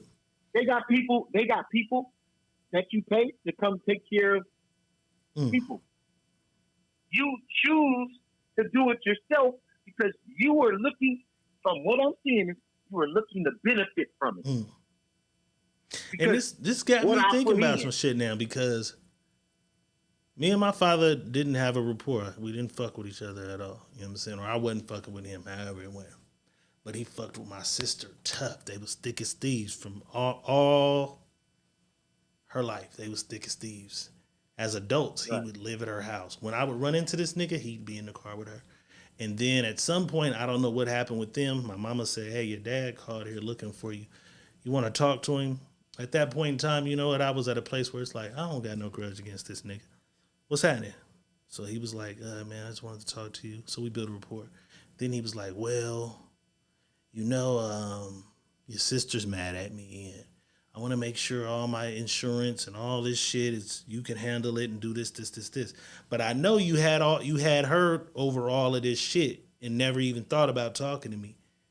And now, for some reason, she won't talk to you. So now he's like, hey, can you tell your sister? And she's like, I don't want to speak to that nigga. I don't want to talk to this nigga about nothing. And it's crazy because 40 years of my life, I didn't want to speak to this nigga.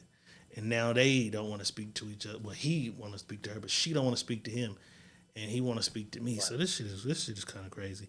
I don't know. I hope they figure it out. You know what I'm saying? It's just real, bro. Because let me. I kind of feel her though, because now I'm thinking about it. I kind of feel her because I'm gonna say like this, boss. Mm-hmm. Erase the last few years of me talking to my father, But I wouldn't ask for that. Like, if that nigga had passed, you know what I'm saying? We're not gonna. Had he passed, though. Had he passed, I just expect the call and the motherfucker be like, man, you know, your father passed. And what's crazy is I got a call many years ago, and a motherfucker, it was a false flag. Motherfucker was like, man, I heard your daddy died. And I'm like, what? And I called around, and come to find out, I tracked the nigga down. He wasn't dead, but nothing in my mind registered about what does he have? Did he leave me? Like, so had he passed, I know that he's living at her house, sleeping on her couch, fucking with her kids. We don't have a report. I would have never even thought to ask her, like, hey, what that nigga got? So that kind of make me feel this sister, like, because that's like me popping up like, hey, what that nigga had? And she like, nigga, I would see you with this nigga. You wouldn't even talk to this nigga. You know what I'm saying? Because I wouldn't. I'd see them in public and be like, what's up, sis? Your old man in the car, I'd look at the nigga like, whatever, nigga. And get back in my car and ride off. My daddy right there in the car. Nigga, whatever. What's up with you, sis? Hug her. I ride off. Like, fuck this nigga. So I can feel, had anything happened to him, me calling her like, hey, what's up? What do you got going on? I can see her like, nigga, this nigga living in my house. I'm taking care of this nigga. You don't get nothing. You know what I'm saying? I can feel that. Well, let me say this, though. Are you doing it out of the pure blooded nature of your heart, or are you doing it to get something in return? You see what I'm saying? Because if you're saying I put 10 years into this, what are you putting 10 years into? That's your daddy. You don't count the years you putting into your daddy because your daddy gave you life, and you choose to do what you want to do to help your daddy. Because check this out. You didn't have to do that. You didn't, but more. You didn't have to. But I kind of get it. I get that might be the actual blueprint of what people should do. But at the same time, I'm here every day. I'm sacrificing going out to make sure you didn't fall out of the bed. I'm here to make sure you went to the doctor visit. I'm here to make all of this. And then this nigga, and I'm calling you like, hey, can you come watch him Wednesday and Thursday? I got a job interview. He's like, fuck that nigga. You know what I'm saying? Fuck that nigga. I got a job interview though. Can you just come sit over here? Or can you help me pay for somebody to come over here 2 days out the week to clean up? Because fuck that nigga. And then he died and you like, hey, what that nigga got? That nigga had anything? I kind of feel it though, boss. I still can't feel it because he brought you into this world. He owes you. You don't owe him nothing. Why do people think that these motherfucking kids owe a parent something? Look, your kids they don't, but I'm saying, what do he owe her? You owe your kid. You brought him into the world. You brought that motherfucker into the world. You owe that motherfucker everything, any and everything. That's why we say, I'm no longer living for me.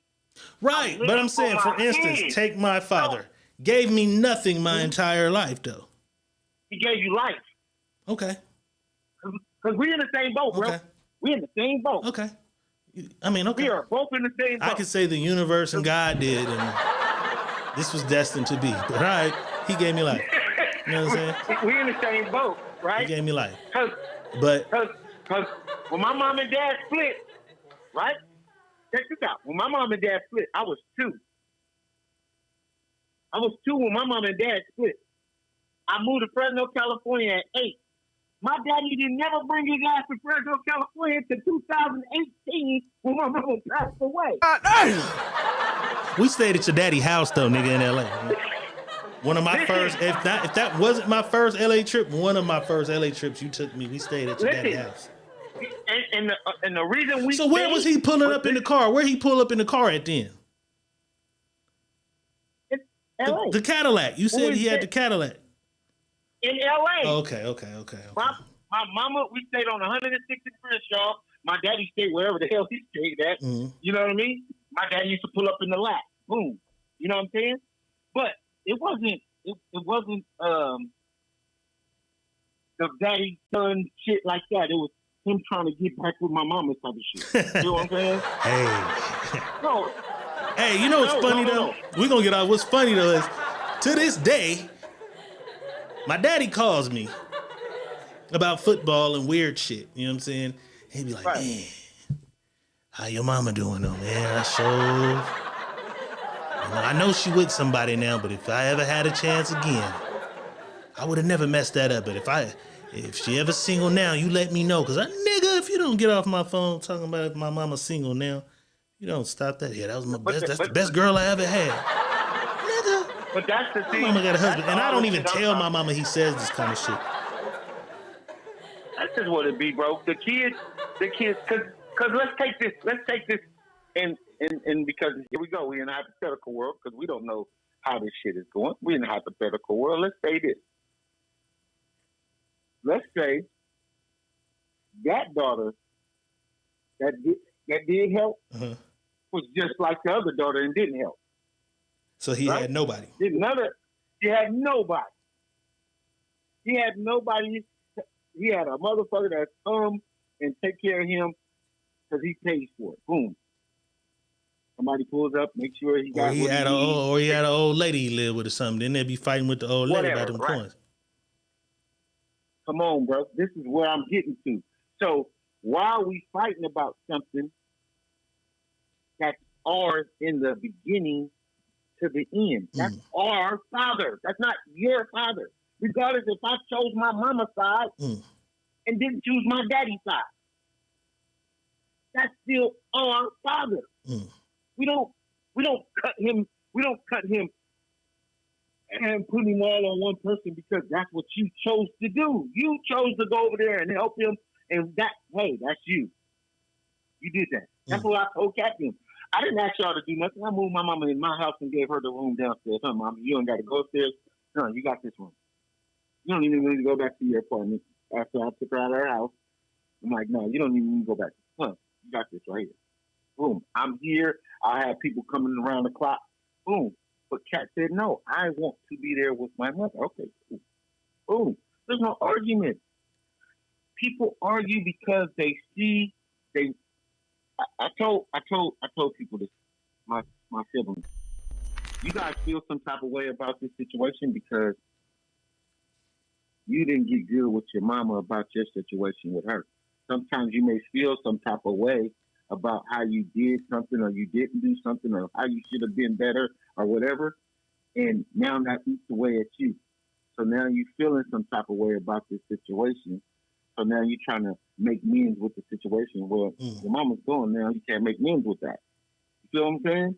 So now it's weighing on you every year because you feel like, damn, if I would have, if I could have, I should have. For me, it was, I did everything I was supposed to do. I'm okay. You know what I'm saying? Mm-hmm. And that's what it is. Some people don't see it that way. This girl just seeing it her way. She's mad. I kind of feel both ways. She's just mad. I feel it on both ends. But it's just, y'all got the same. I don't feel the sister at all. But I get what you're saying, principle wise. That is your kid too, and maybe even the father would probably feel like, make sure my daughter, little Keisha got. Make sure my daughter's Although there was no mention of that, but she might not tell the whole story because it wanted to go her way. Come on. I feel the father might say that, but I don't feel the daughter calling and asking in no motherfucking way. But I feel it. I get it, man. You know what I'm saying? Ask Dr. Real. I feel it. We could be here. We could be here all night on this.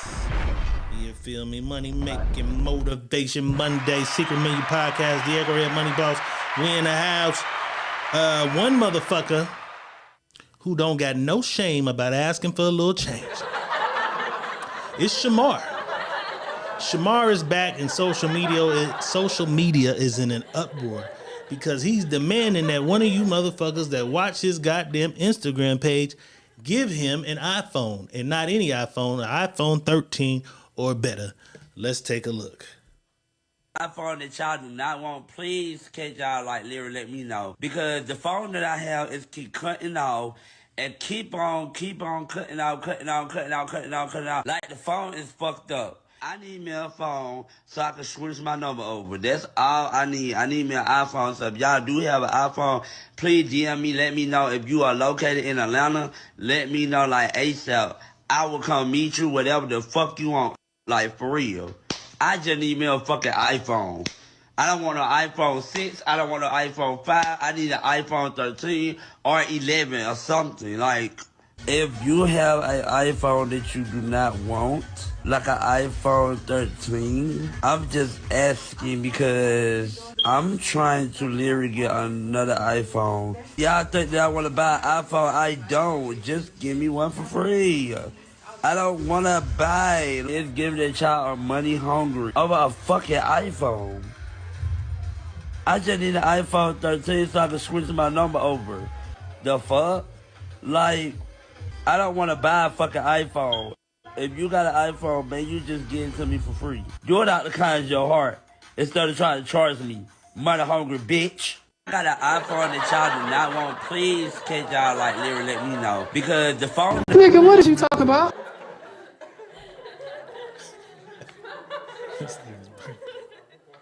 Boss, should the fans get Shamar an iPhone 13? Should they know? Are they?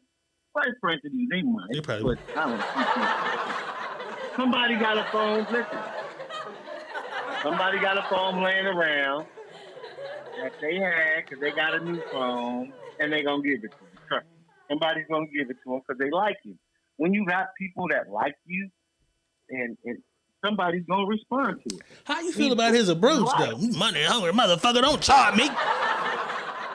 And I don't want no 6, and I don't want no 5, or no 7, or 13, or 11. His approach is fucked up, but that's who he is. What do we expect? This is what he does. This is who he is. He knows how to beg. He gonna beg out the motherfucking get. That nigga the master beggar. He's the master beggar. Nigga is the master motherfucking beggar. If you don't ask for what the fuck you want, how the fuck you gonna get it? I guess so. Shit. You know what I'm saying? I seen if you want something, ask for it. Shit. That's it. Somebody might be around there thinking, you know what? Get this nigga Shamar some Hey, clothes. get this motherfucker. Because had he caught us back in the era when we had all them stolen Nextel crack, they wasn't stolen.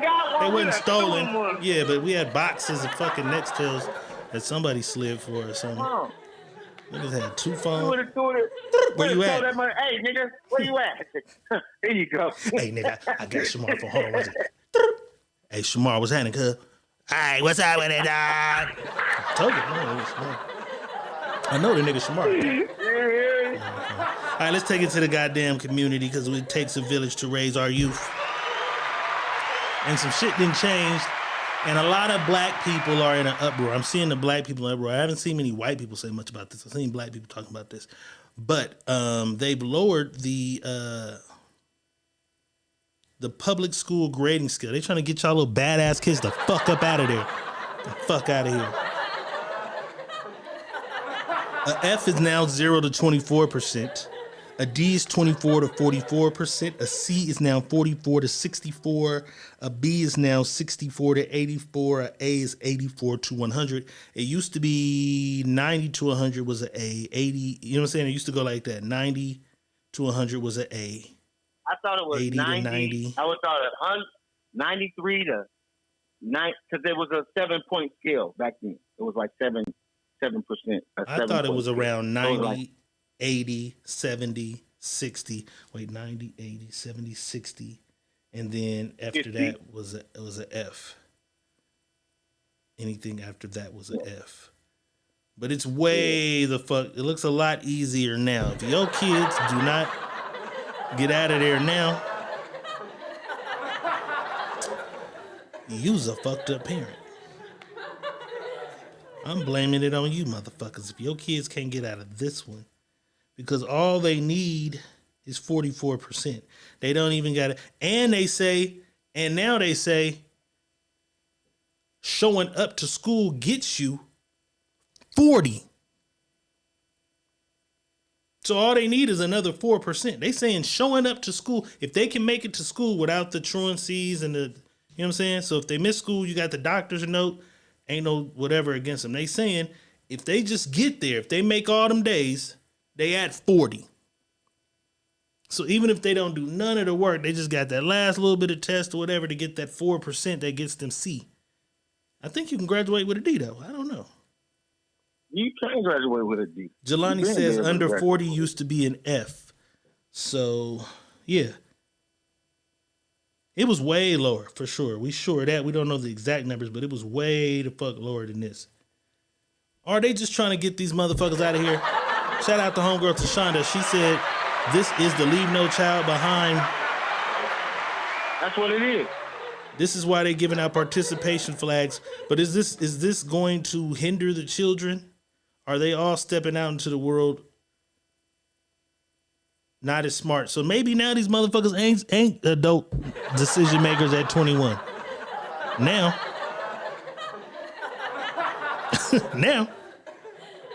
maybe they can't make the right decisions at 21 with this shit, because this is a piece of cake. I wish this was high. I would have never went and just made all the fucking, because I was a good scholar. I had good grades. I just had a problem being there. And being there used to be so much more of it. You know what I mean? But I used to want to ditch and go smoke weed. Fuck hoes.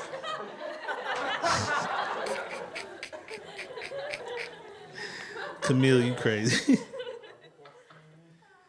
Kimberly Williams says, and you can't hold your kids back no more. That used to be crazy when motherfuckers be like, I'm keeping him back. And then it became a thing with the athletes. A lot of niggas was holding their sons back a year so they had an advantage sports-wise. So they can't hold their kids back no more. That's crazy. And Dre Albaran says, man, I would have been an A-B student with those percentages. For sure. Just showing up. It's 40. I need 4%, nigga. I'll get 1% a quarter. I'm out of here. With a C. You know what I'm saying? Jelani Wright says, hold his ass back. He ain't smart enough. Just real fast, you think this is going to hinder children, or you think this is an all right system and it's going to do no different than what the fuck the other system does? It ain't going to hinder nobody. It ain't going to hurt nobody. It's just what it is. Because after 9th grade, you don't really learn too much different shit. They keep you kind of the same shit repetitive. They just move it up a little more, scale it up a little more, but kind of. So it ain't like you learning shit too much. It's when you get into prep and that type of shit. Nigga, 10th to 12th was hard as fuck for me. That shit got harder. The math and all that shit got harder for me. Science. Are you saying the things you're learning in transition to the world? Yeah. Because you don't really learn shit about the world. Yeah. Period. So that's what I'm saying. So they're not teaching you anything that you're going to use when you go outside the world unless it's math. Math, some little bit of science, but the history and all that, that's for the birds. Right? Yeah, they're not using algebra and shit at your job, no way. It's for the birds. So what are they going to lose? What are they losing now out of this? Nothing. Jelani says, fuck math. That shit used to... I got anxiety, though. My mind just be all over the place. I'm thinking of raps and shit. I'm thinking of what I'm like. My mind just... And so math, the basic math of counting money and shit, that shit is simple. But the fucking octagons divided by pi and all this extra shit. Camille said trigonometry. I think that's what it was. That shit was crazy. What the fuck is the point? No point in it. Problem solving and comprehension is always needed, for sure. For sure. That's math. Problem solving and comprehension, that's math. I mean, in everything, because even in English, you have multiple question shit where you have to read a paragraph and then take from that paragraph, did Johnny da-da-da-da? Did Johnny, like... What job is going to make... What job is we're just saying comprehension. That's for the world. Comprehension. Meaning that's just talking to a motherfucker every job, really, then. Because if I read a paragraph, if you read this paragraph and you don't take out the key points of what was just said to you, your comprehension ain't good. School ain't gonna teach you that. I mean, that's where comprehension comes in. But that's gonna be on you, because after so much, what are you learning to comprehend? you're going to have to now. That's on you. They give you the bare minimum. They don't give you nothing outside of the bare minimum. I don't know. That shit They got a only little give harder. you a bare minimum. Yeah, because you are going into listen. It gets harder for those that they're going to see that's going further in school. So when you're going further, that's why these kids have prep classes and you have regular classes because they're preparing them now for. Kim says learning to retain information. I mean, yeah, all of that. That's the shit that I value the most, and I think that's why I read well and I comprehend shit and I can analyze shit a little further because I was a scholar in English. In English, I was a scholar. You know what I'm saying? That was the most important class for me. Just understanding, okay, this sentence can mean exactly what this sentence means. And it has none of the same fucking words in it. You know what I'm saying? Critical thinking out the window with this dumb shit. I don't know what that means to me. I don't know. But I don't know. I think they're going to let a lot of motherfuckers slide out into society that wasn't pushed hard enough. I don't know. They did that already. It was more motherfuckers with a diploma that didn't even know how to spell the shit.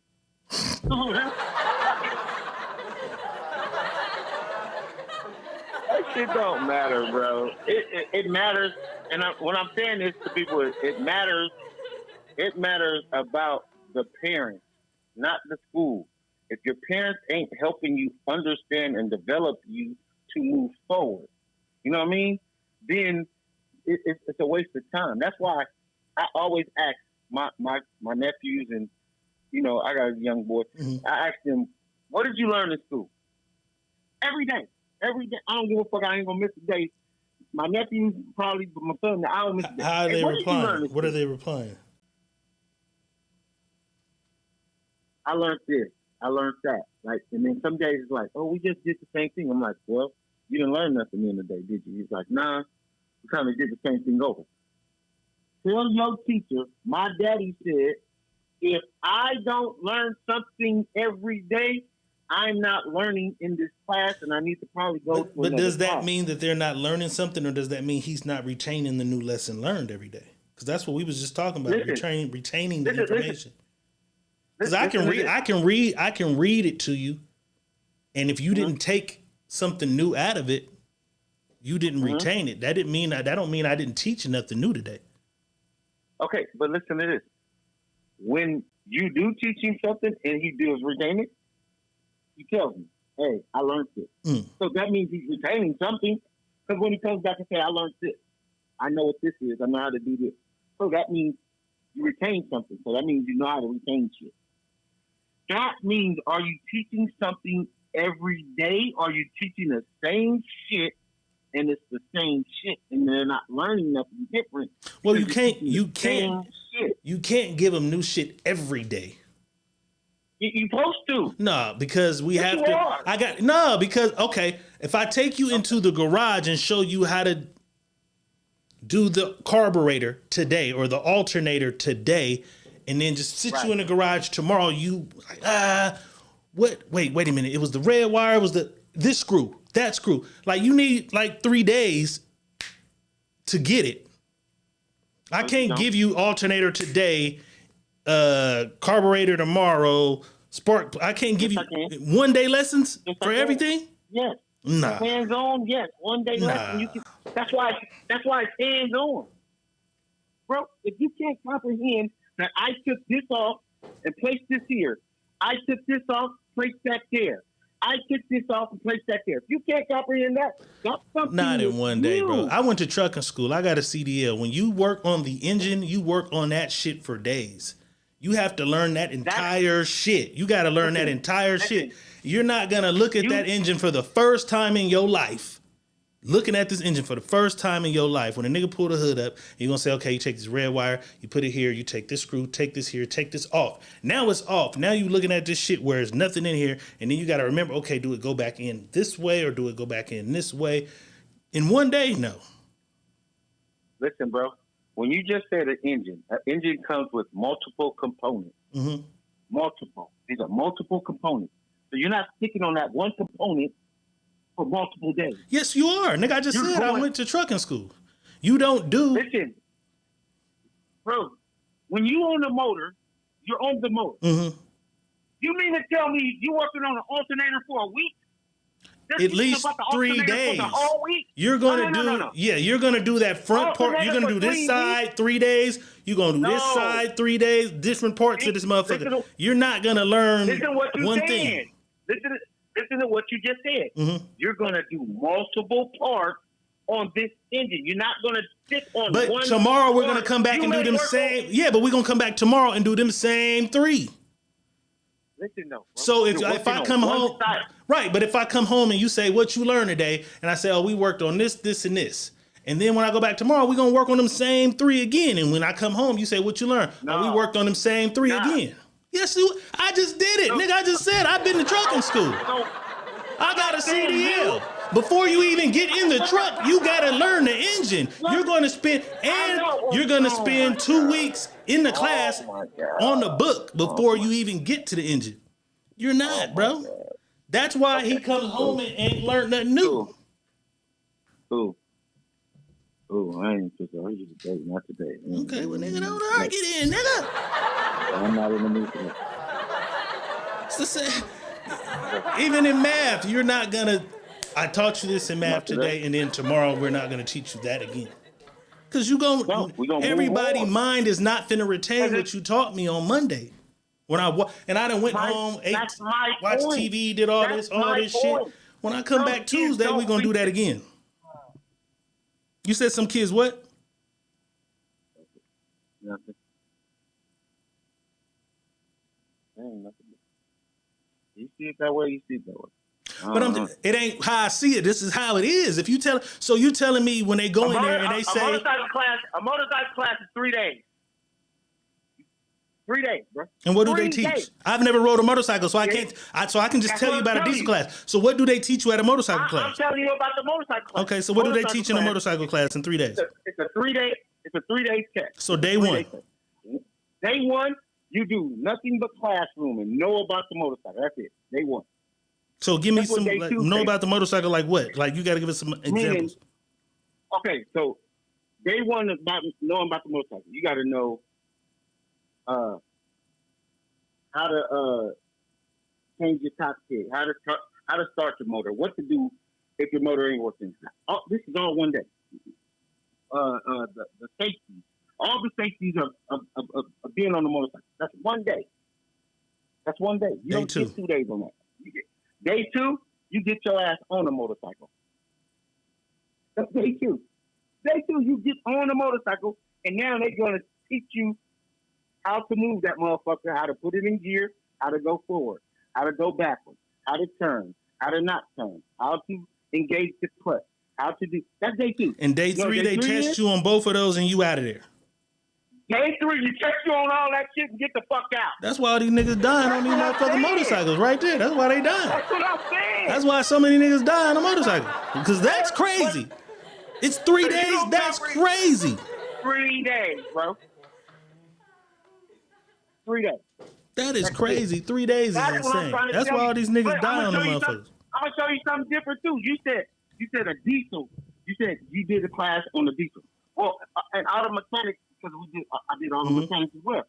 We don't go over the same shit on the motor every day. Once we get on one part of it, that part is done. But I'm saying you're not. You don't know that part. In one day, you're telling me everything they show you was done in one day. No way. Yes, because listen, I'm trying to tell you. They teach you this part here. Then you move on. Teach you this part. Then you move on. Teach you this part.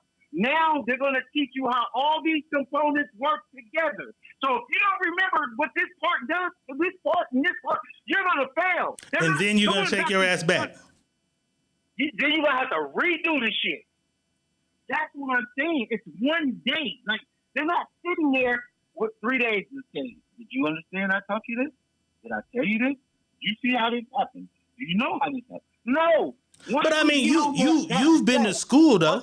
You've been to school. When you went to school, nigga, they didn't teach you everything one day and then you moved to the next.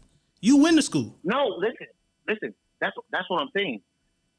That's why I ask my kids, what do they teach you? See, some schools don't teach. They just give you repetitive shit. Instead of teaching you, they just give you repetitive shit. Just keep giving you the same shit. Same shit. So you're not learning anything. You're not learning. You learned the first time when they gave it to you. That's the learning part. Like, I didn't know this. Now I'm learning it. So now when I go home, I do my part of understanding it to know it. That's why they give us homework. I'm not going to, don't keep coming back to tell me this shit when you gave me homework to tell me if I know it. Because that's why you graded me on this shit. If I don't do right in it, that means I don't know it. That means Jelani, what you mean truck's way more complicated than CDL? You got to learn the whole truck to get it. They don't just teach you to drive. They don't just teach you to drive. You got to know the engine to get a CDL. Camille Gassy, let me explain something to you. You can say motorcycles smart as fuck, but that motor has 2 pistons, like a motor in a 4-cylinder has 4 pistons. It's all the same. The motors work the same way. They got a camshaft, they got pistons, they got rods. It all works the same way. It doesn't matter how big the motor is. Sorry, it doesn't. Yeah, but niggas was dying. Niggas was dying after school. Niggas was dying after school with the trucks too, because they took it from 4 weeks and made it 6 weeks. They added another 2 weeks to the truck and shit too, because so many motherfuckers was passing and then going out and killing motherfuckers. So they extended that too. Motherfuckers should spend more time learning that shit. Just like a lot of motherfuckers die. And goddamn it, Walter Freeman is in the motherfucking house. He said he want the motherfucking classic music. He want the classic music. He say don't play that nigga shit. He want the classic music. He want the classic music. Boss, you got to do it. 3,000. Do it, boss. Do it. Let's do it. Hey, Walt want the motherfucking classic beat. Hey, Walt want the motherfucking classic beat, bitch. Hey, Walt want the motherfucking classic beat. That's how you gotta do his thing. Walt want the motherfucking. Walt want the motherfucking classic beat, bitch. Walt want the motherfucking classic beat. Walt want the motherfucking classic beat. Hey, Walt want the motherfucking classic beat. Donations, Rudy Nation. We appreciate the love. Walter Freeman with a motherfucking 3,000-star donation. I remembered this time, Walt. Walt said, why y'all keep playing that motherfucking nigga shit? He said, keep the rock beat on my shit. You know what I'm saying? Secret Menu Podcast, Money Making Motivation Monday. Kids stay in school. That's all the fuck we can say. The grading curve is fucked up. Boss, give us some motivation to get us to hump day. Oh, shit.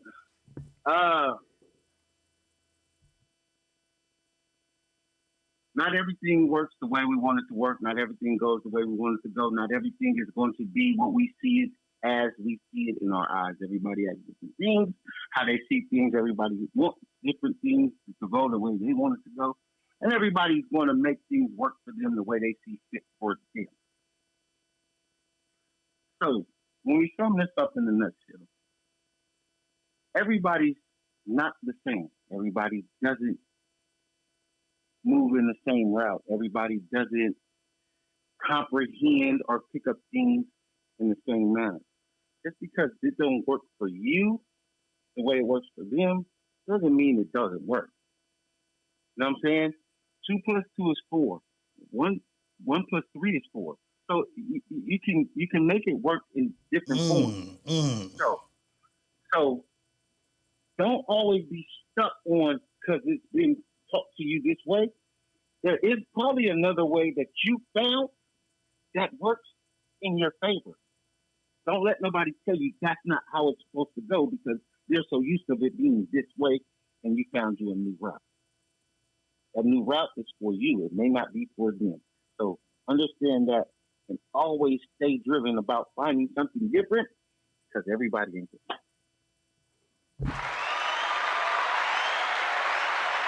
And Walt want the motherfucking classic shit, bitch.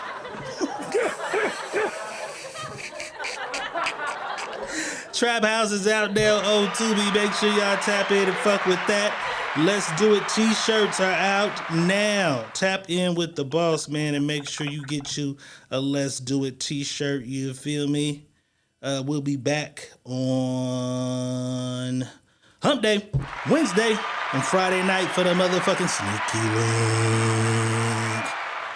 You feel me? We appreciate y'all tapping in and fucking with us on a regular basis.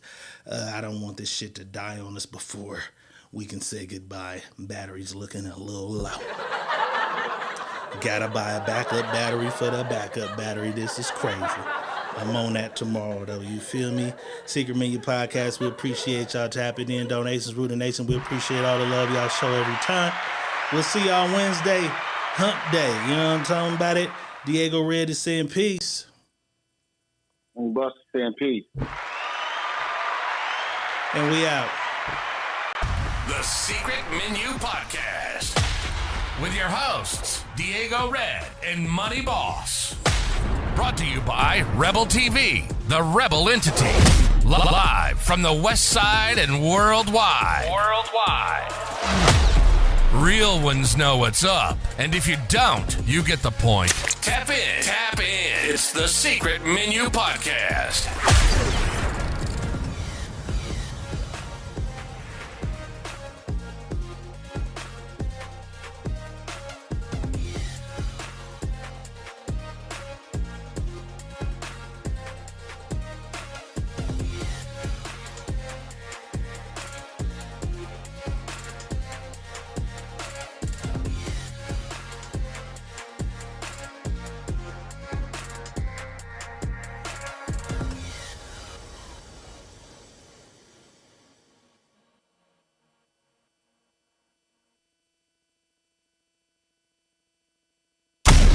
The Secret Menu Podcast with your